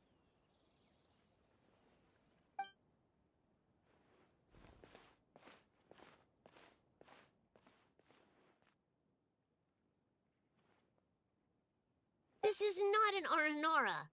No way. I've read Uncle Tanja's Aranara and the Ill Little Fungus. It says that Aranara are supposed to be chubby and squishy. The carving looks nothing like that. Toys do look better when they're round and chubby. Uncle Tonder said in Aranara's vow that you can deceive the eyes, but you can't deceive the heart. This carving makes me feel lost and confused inside. I don't think the creator put his heart into it at all. It's nothing like an Aranara. Ooh, didn't put his heart into it, huh? Oh, sounds like one of those things that's easier said than understood. Cassid and Alia didn't like this carving, but I think it's okay. It doesn't look too happy, so it's kind of pitiful in a cute way. Oh, a positive review! Yeah, so I would totally ask my dad to get it for me, if it wasn't meant to be an Aranara.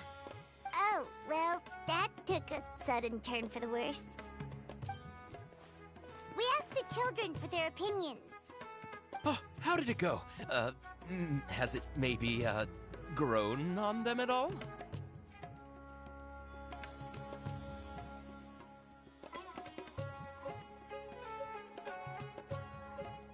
Oh, this is such a shame.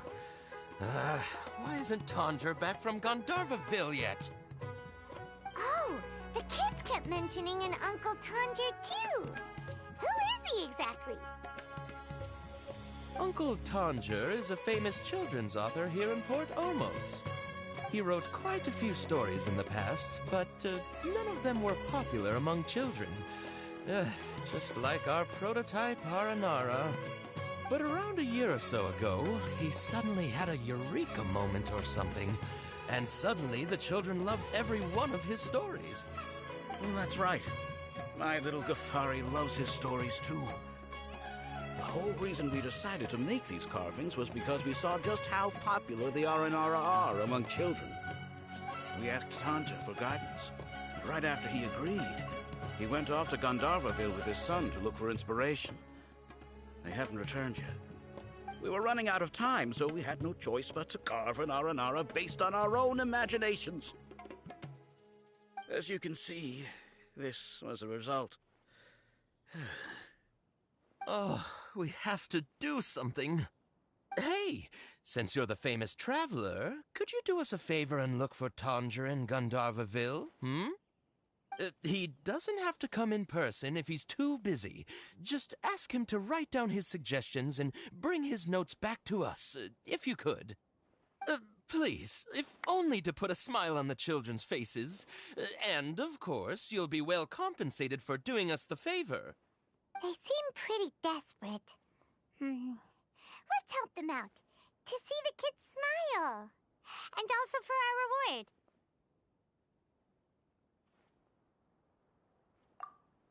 Yep, let's do it!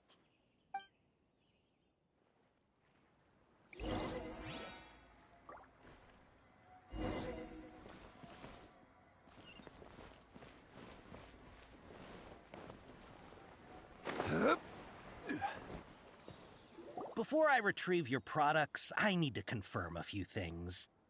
Please forgive me, but we may not have sufficient stock for you today. Earlier, many of our hara fruits were taken by mice. Hold on. That's not right. I'm sorry, but as... He's cautious of us. Let's take a closer look at the paper that Al-Haytham gave us. Before I retrieve your products, I need to confirm a few things. Please forgive me, but we may not have sufficient stock for you today. Earlier, many of our hara fruits were taken by mice.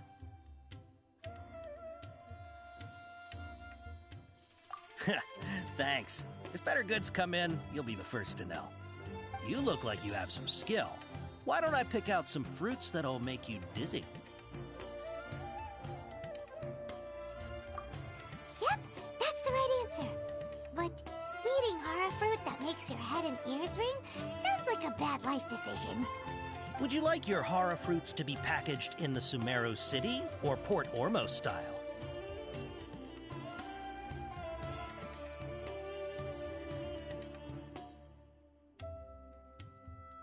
Wow, you two sure are generous customers. We'll be sure to package your products beautifully.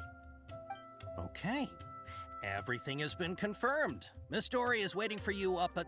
Shoot! It's the Matra! Run! What? The Matra? Where? I'll hate them if we're done for if they catch us. We gotta get out of here.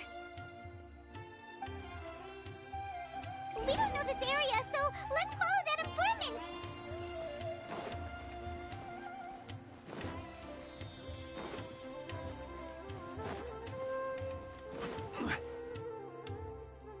He ran that way!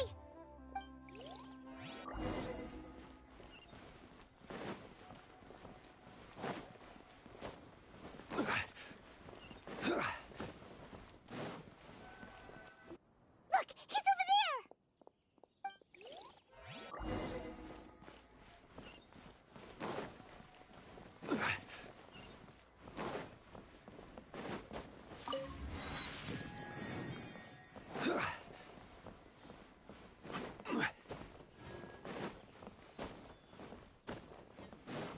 Hey! If you're hiding from the Rishbaland tiger, come this way! Another password! Huh? Oh, that voice came... Here, over here. You can stop running now.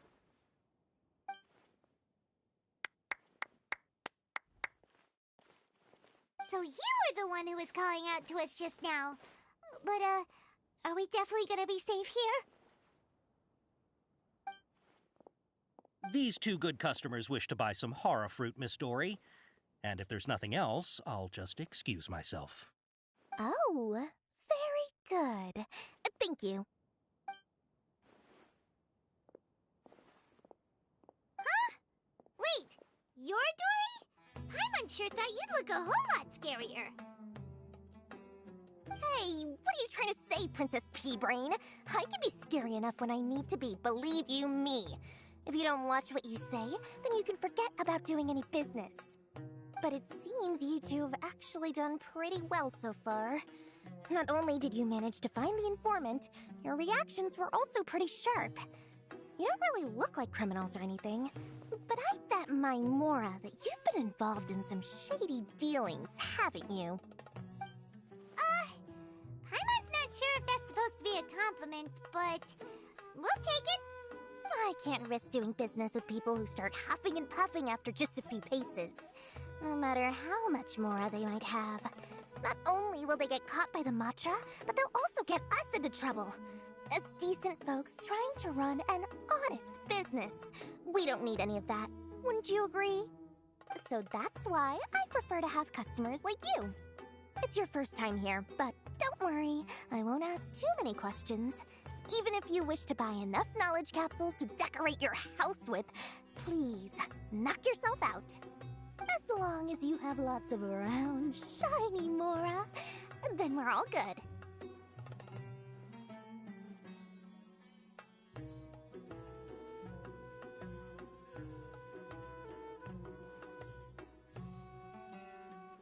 Ah, yes, of course, of course. Go ahead. Help yourselves. Voila! Wow, she has a trove of canned knowledge. Whew. She'd probably be in serious trouble if the Matra caught her with all this. What kind of products do you seek, my dear customers? Don't worry, I'm not interested in your reasons for buying. I can, however, offer some suggestions. Take this one, for example. An analysis of the sociological ideology and dialectics of the Hilichurls. Only 3 people in all of Teyvat have ever studied it, making it extremely rare. It's on sale now for 350,000 Mora.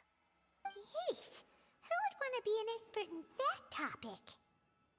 Or how about the architectural styles and construction methods of Teyvat in the early Archon War period? With this one, you can become an expert in historic architecture preservation and find an excellent, well-paying job in nearly any nation. Ooh, now this sounds like it could be useful. 2 million Mora, and it's yours. No discounts. Whoa! That's a lot of Mora! Of course, you are free to pick whatever your heart's desire. The contents and price of each knowledge capsule are indicated in small text on the body of each one, down at the bottom. Alright, let's try the method that Alhaitham mentioned.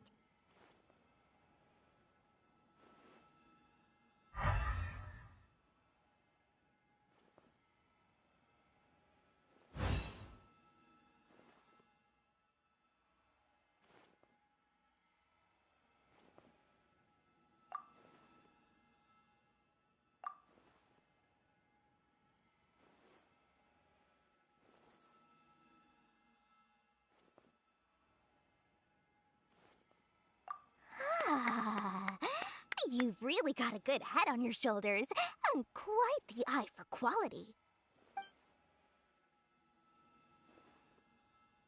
We'll take the... My, oh my, you are blessed with a taste for both the exquisite and the extravagant.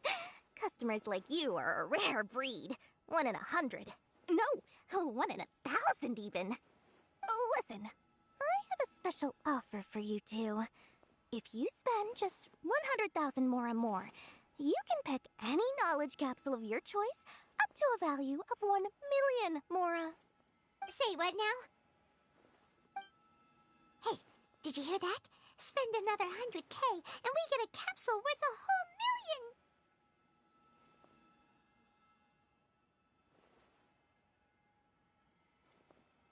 But all the canned knowledge we just bought is easily worth 500,000 Mora. If we spend just a little more, we can get something worth 1 million Mora. Isn't that a fantastic deal?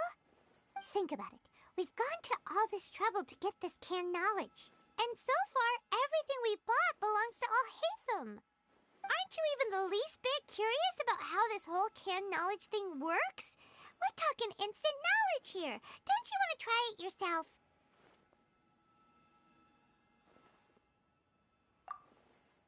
Come on, come on!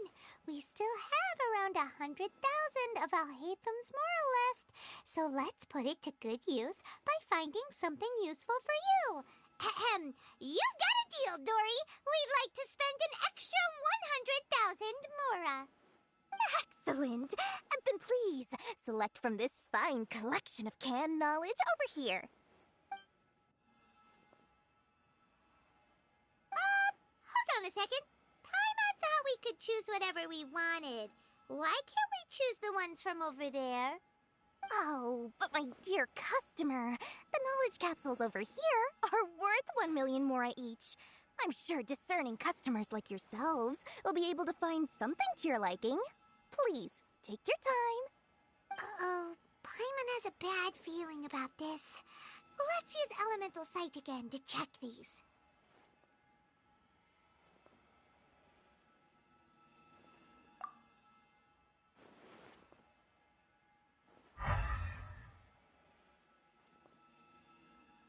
So, what did you see?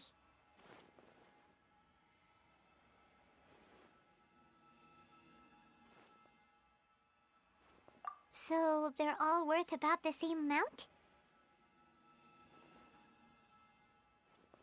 Well, anyway, the Mora's already been spent, so let's at least try to find something useful. Let Paimon take a look here.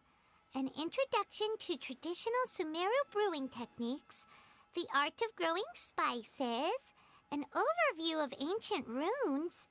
Oh, how about this one? Sword Fighting Techniques 8.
not sure we'd ever find volumes 1 through 7, but at least this knowledge should be useful, right? Let's go with this one. Dory, we'll take this one. All right, very good. I'm expecting some new goods in the next couple days, so be sure to check back again soon. Whether it's canned knowledge or anything else you need, bring your Mora to Dory and doors will open. Our dealings with Dory went smoothly enough. Let's head to Wakala Funduk and meet up with Al-Haytham. Hopefully now he'll finally tell us about what the Academia lost. More exciting than legends.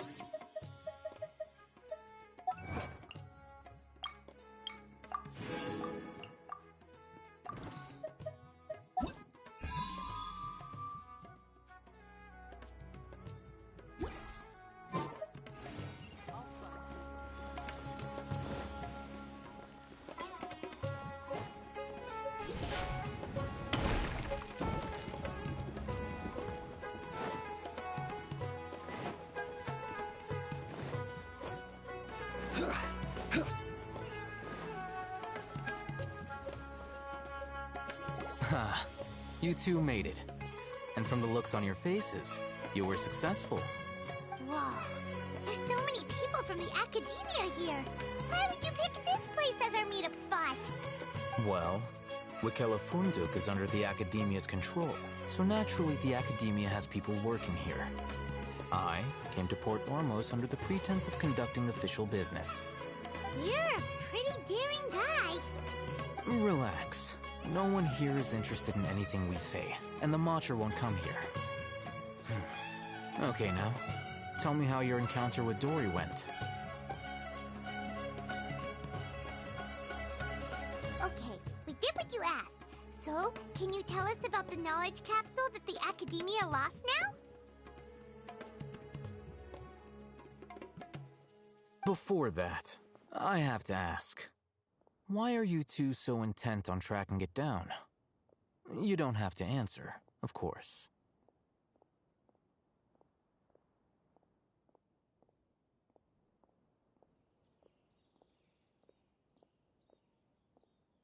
Yeah, he just wants to meet the God of Wisdom and ask her about something important.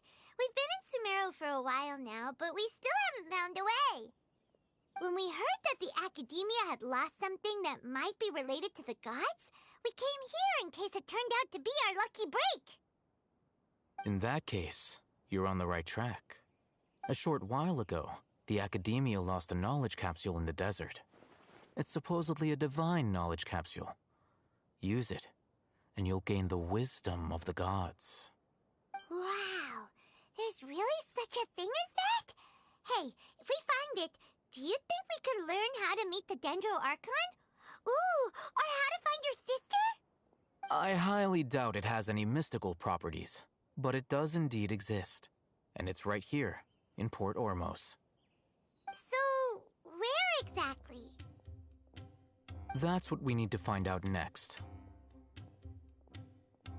I won't deny that. I am investigating because I'm curious as to what the divine knowledge capsule truly is. As you know, the Eremites in Port Ormos also have their eyes on it. It is an extremely precious item. The knowledge contained within may bring great power or wealth to whoever has it in their possession. Several brigades have been vying for ownership of it as of late, but there is still no victor. My personal finances and connections cannot compete with those of the Eremites.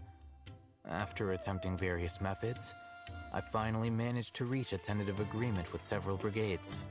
I agreed to forego ownership of the divine knowledge capsule in exchange for the opportunity to study it. After all, there's no harm in understanding what it is. However, there are those who are less amenable to negotiation, such as those from Ain al-Ahmar.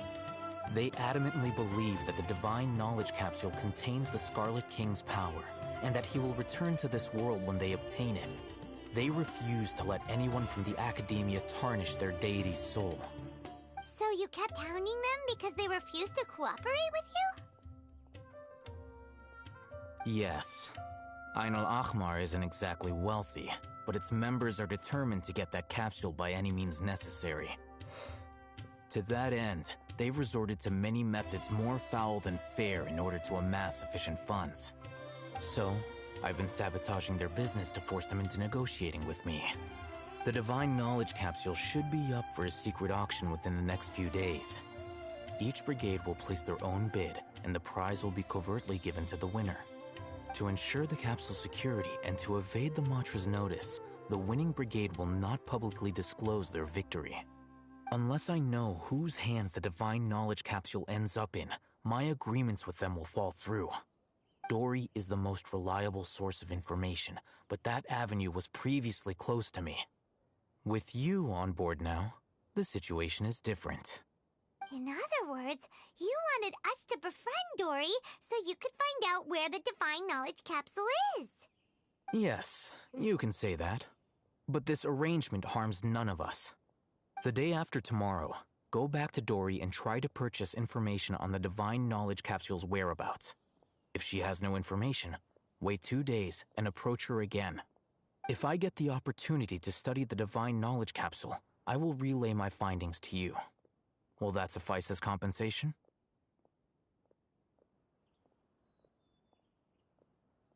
Okay, then we'll meet up in 2 days. Alhaitham, before you go, we actually bought a knowledge capsule for ourselves, but we're not sure how to use it. You two want to try using a knowledge capsule? Sure, I can teach you. Doing so right under the Academia's nose is a bit problematic, though. What do you say we head to the outskirts of town?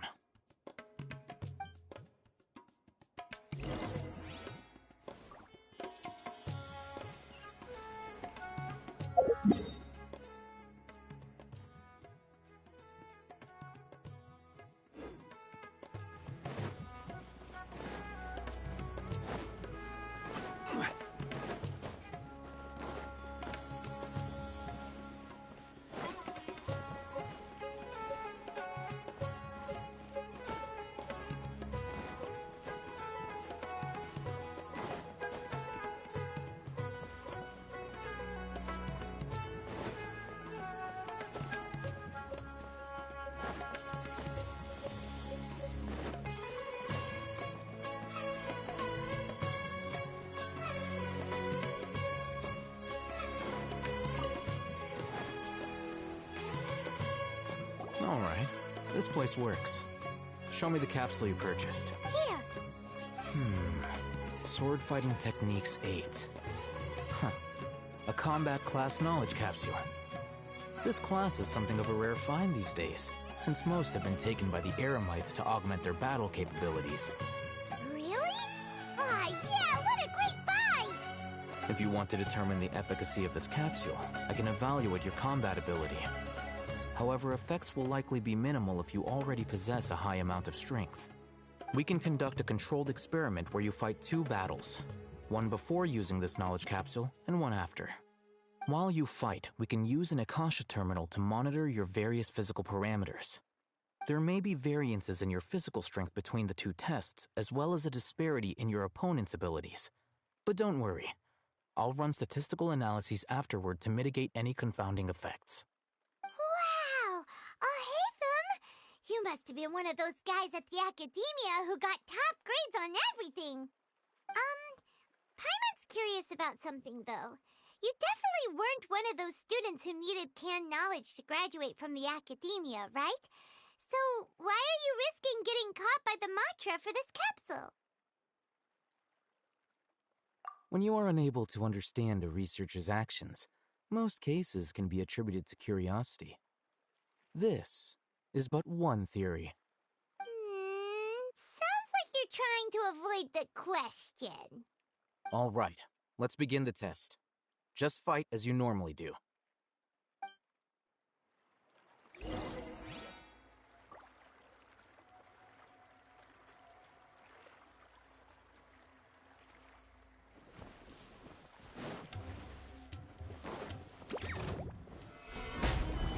Incinerate!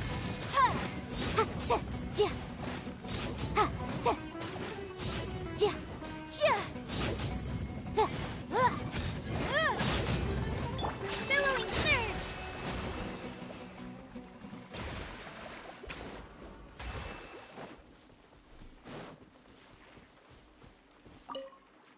All right. I'll link your Akasha terminal to record data. The next step is to use this knowledge capsule. Hold it in your hand. I'll help you establish a connection with it so you can activate its power.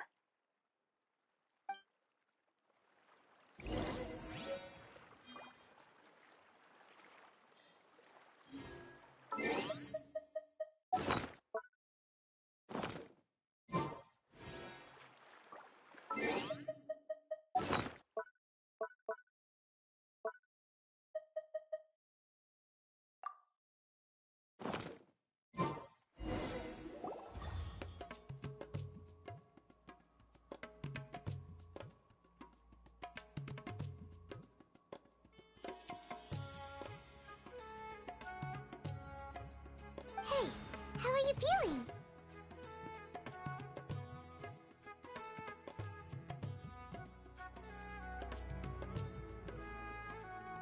You mean that it worked? All right. Time for round 2. Fight with the same composure as before.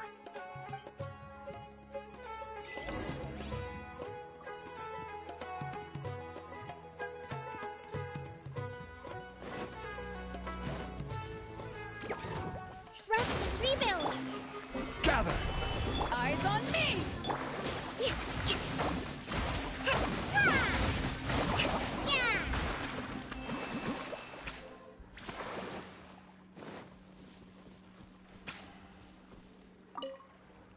Now, I'll start recording data again. Oh, hey, Thumb. How's it going? Well, the knowledge capsule you purchased did improve his combat capability. During the second fight, his overall fighting performance increased by 0.073%. Wait, how much?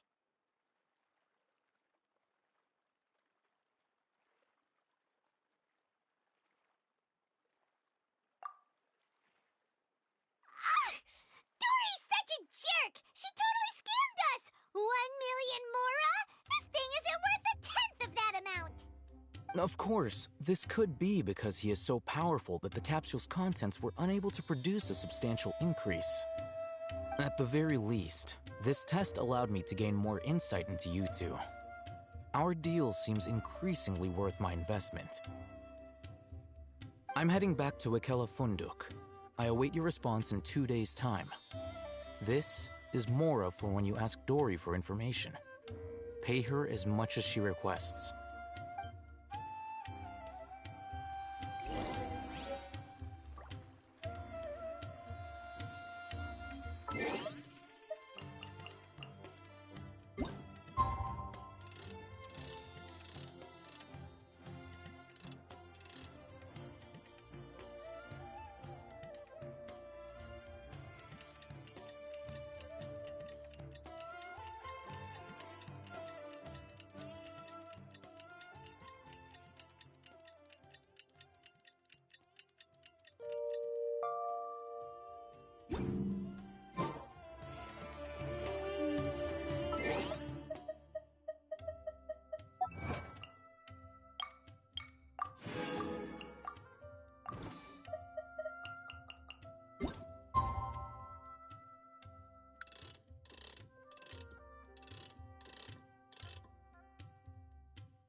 Let's see Dory today and ask her about what...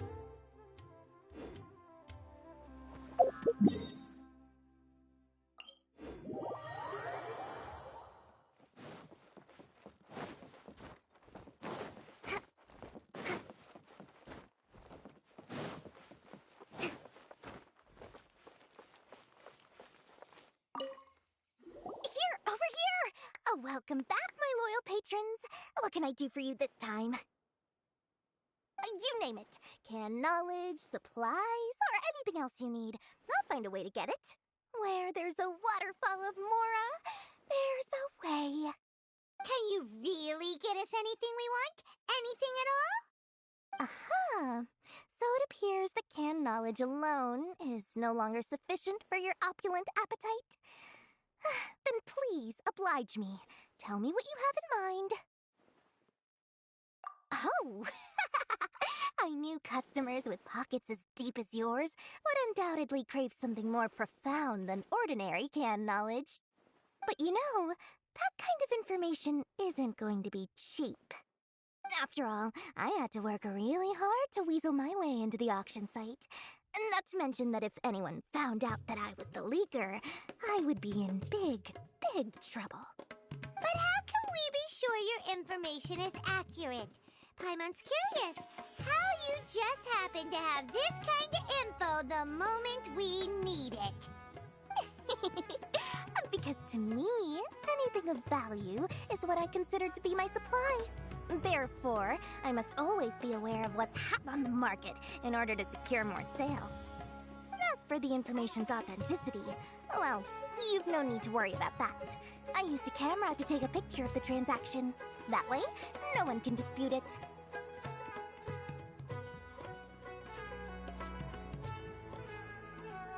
It's always a pleasure doing business with such sterling patrons. Now that you've paid in full, here's the scoop. The Divine Knowledge Capsule was purchased yesterday by a certain Misery, the leader of Ain el-Ahmar. Ain el-Ahmar? You mean the Eremites who worship the Scarlet King? Ah, so you're already familiar with them. The group has done everything in their power to obtain the Divine Knowledge Capsule. After all, they believe it contains the power of the Scarlet King. That Divine Knowledge Capsule is unlike any other canned knowledge I've seen before. It was glowing bright red. The capsule is clearly visible in the picture I took. You can look for yourself. Thanks for the info, Dory. Please, it's my pleasure. It's all thanks to discerning customers such as yourselves that my efforts yesterday were not in vain. Please, don't hesitate to contact me if you ever need anything else in the future. More effort, Dory, opens doors. Perfect color. Well, we figured out where the Divine Knowledge Capsule is. It turns out it ended up in the hands of Ain el-Ahmar. Let's head back and talk to Al-Haytham.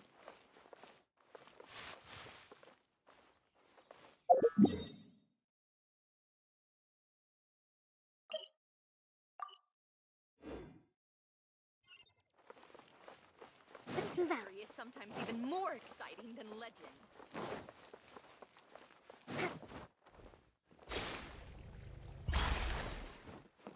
Let's move out.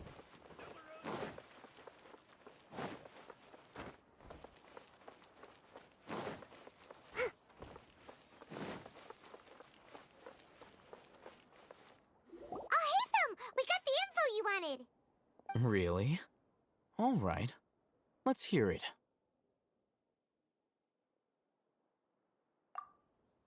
Dory even gave us evidence to verify the intel. Have a look. Huh, look at that. Clear as day. It must have taken some guts just to infiltrate the scene of the Eremites' transaction. But then to get close enough to take a picture like this. Bold move, Dory. Very bold move. All right. The person in this picture is the leader of Ain el-Ahmar, and the glowing red capsule he's holding appears to be the Divine Knowledge Capsule. In which case, if we play our cards right, when we confront them next week, we should be able to force them to show their hand. At first, Paimon didn't get why you were provoking these Ain el-Ahmar guys. But now, it sort of makes sense. Everything's playing right into your hands. After we defeat them, we can finally have a serious talk with their boss and get them to lend us the Divine Knowledge Capsule. Thank you for your time and efforts. Take a few days off while I make some preparations. Let's meet up again on the afternoon of the arranged date, 3 o'clock sharp. See you then.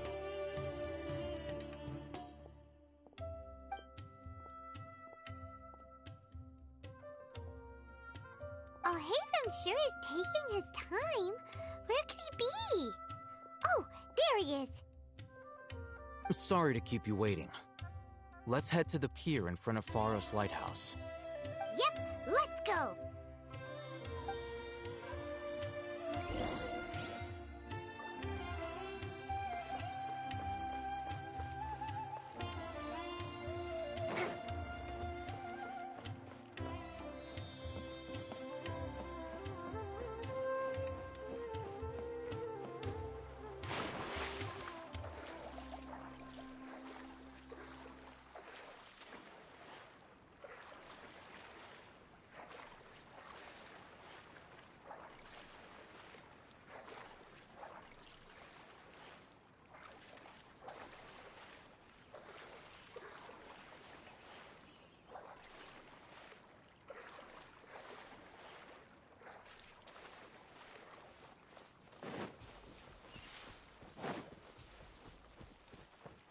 Let's move out. Alhaitham. I knew you were crazy, but I didn't know you were crazy enough to actually show up. It was I who demanded that these negotiations take place. I was more worried that you might go back on your promise. But to your credit, it appears that you're sticking to your word. This is turning into quite an occasion. I also brought some backup. I assume you don't mind. Backup? Aren't you the brat from the restaurant the other day?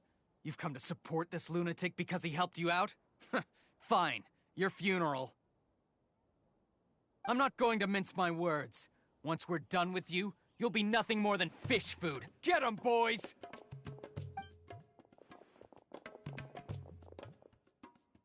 Uh-oh, here they come.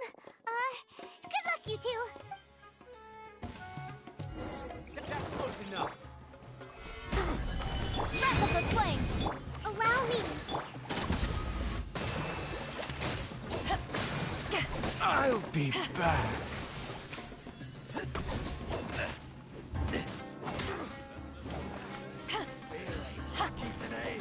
I will have order. Boom, boom.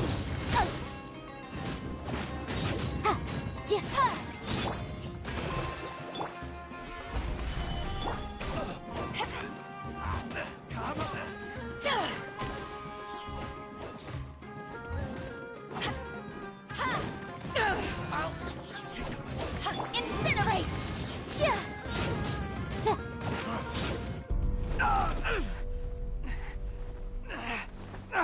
Academia scum!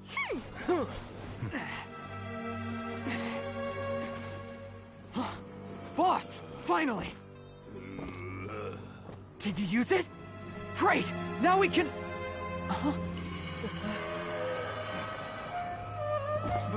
Boss?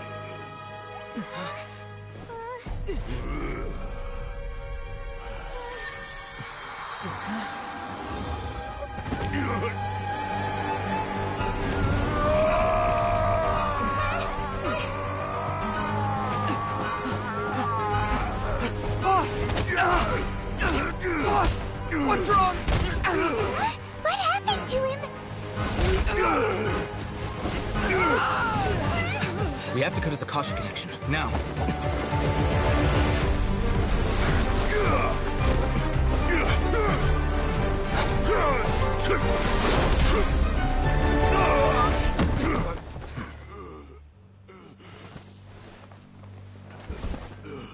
Target acquired. Arrest him!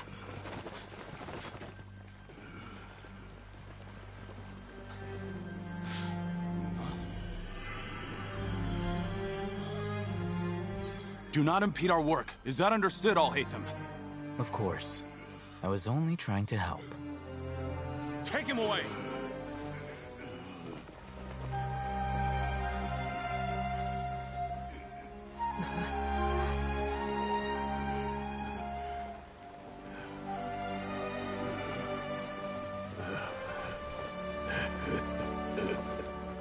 World, forget me.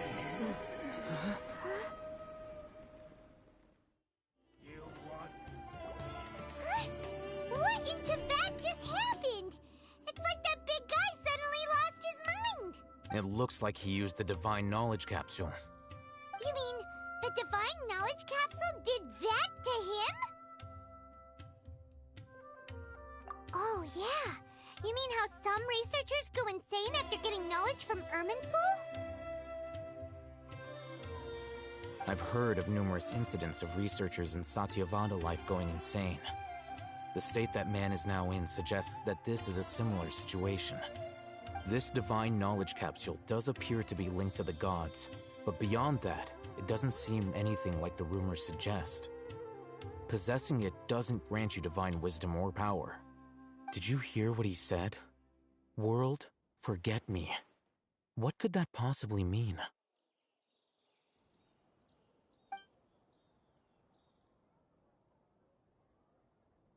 If the mantra took him away, then that means the Academia got the divine knowledge capsule back too.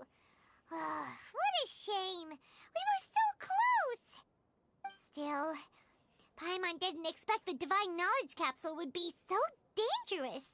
Imagine if we tried to open it. Oh, who knows what would have happened to us? As things stand, there is no reason for me to remain in Port Ormos.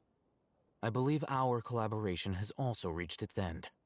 Oh, we were so busy trying to find the divine knowledge capsule that Paimon forgot to ask you something. Since you're a member of the Academia, do you have any idea how we can go about meeting Lesser Lord Kusanali? Truthfully, I don't.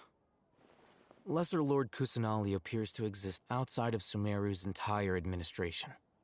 Most of the time, you wouldn't know she exists at all. Moreover, since the Academia possesses the Akasha, a symbol of our deity's wisdom, scholars have no reason to desire to make contact with the deity herself anyway. Everything about Lesser Lord Kusanali is such a mystery. I'm heading back to the Academia. How about you two? It's almost the day of the Sub-Zeros festival. Maybe we should head back too. We've been rushed off our feet over the past few days, so maybe a little rest and relaxation will do us good.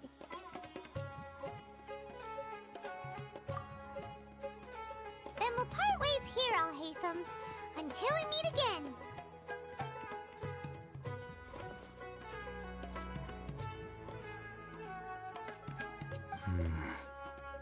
Now, do I deal with this thing first?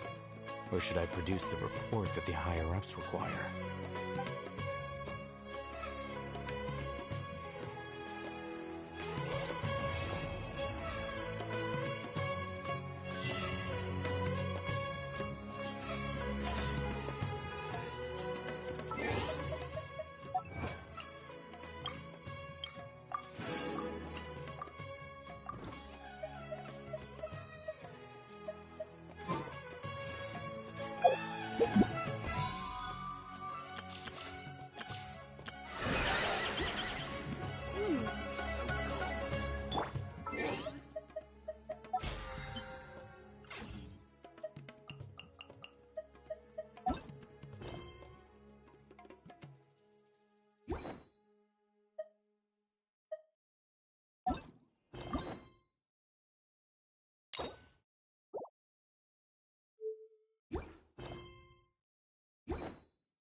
Where do you want to go next? If you'd like to see Liyue's tourist spots, I have a few references.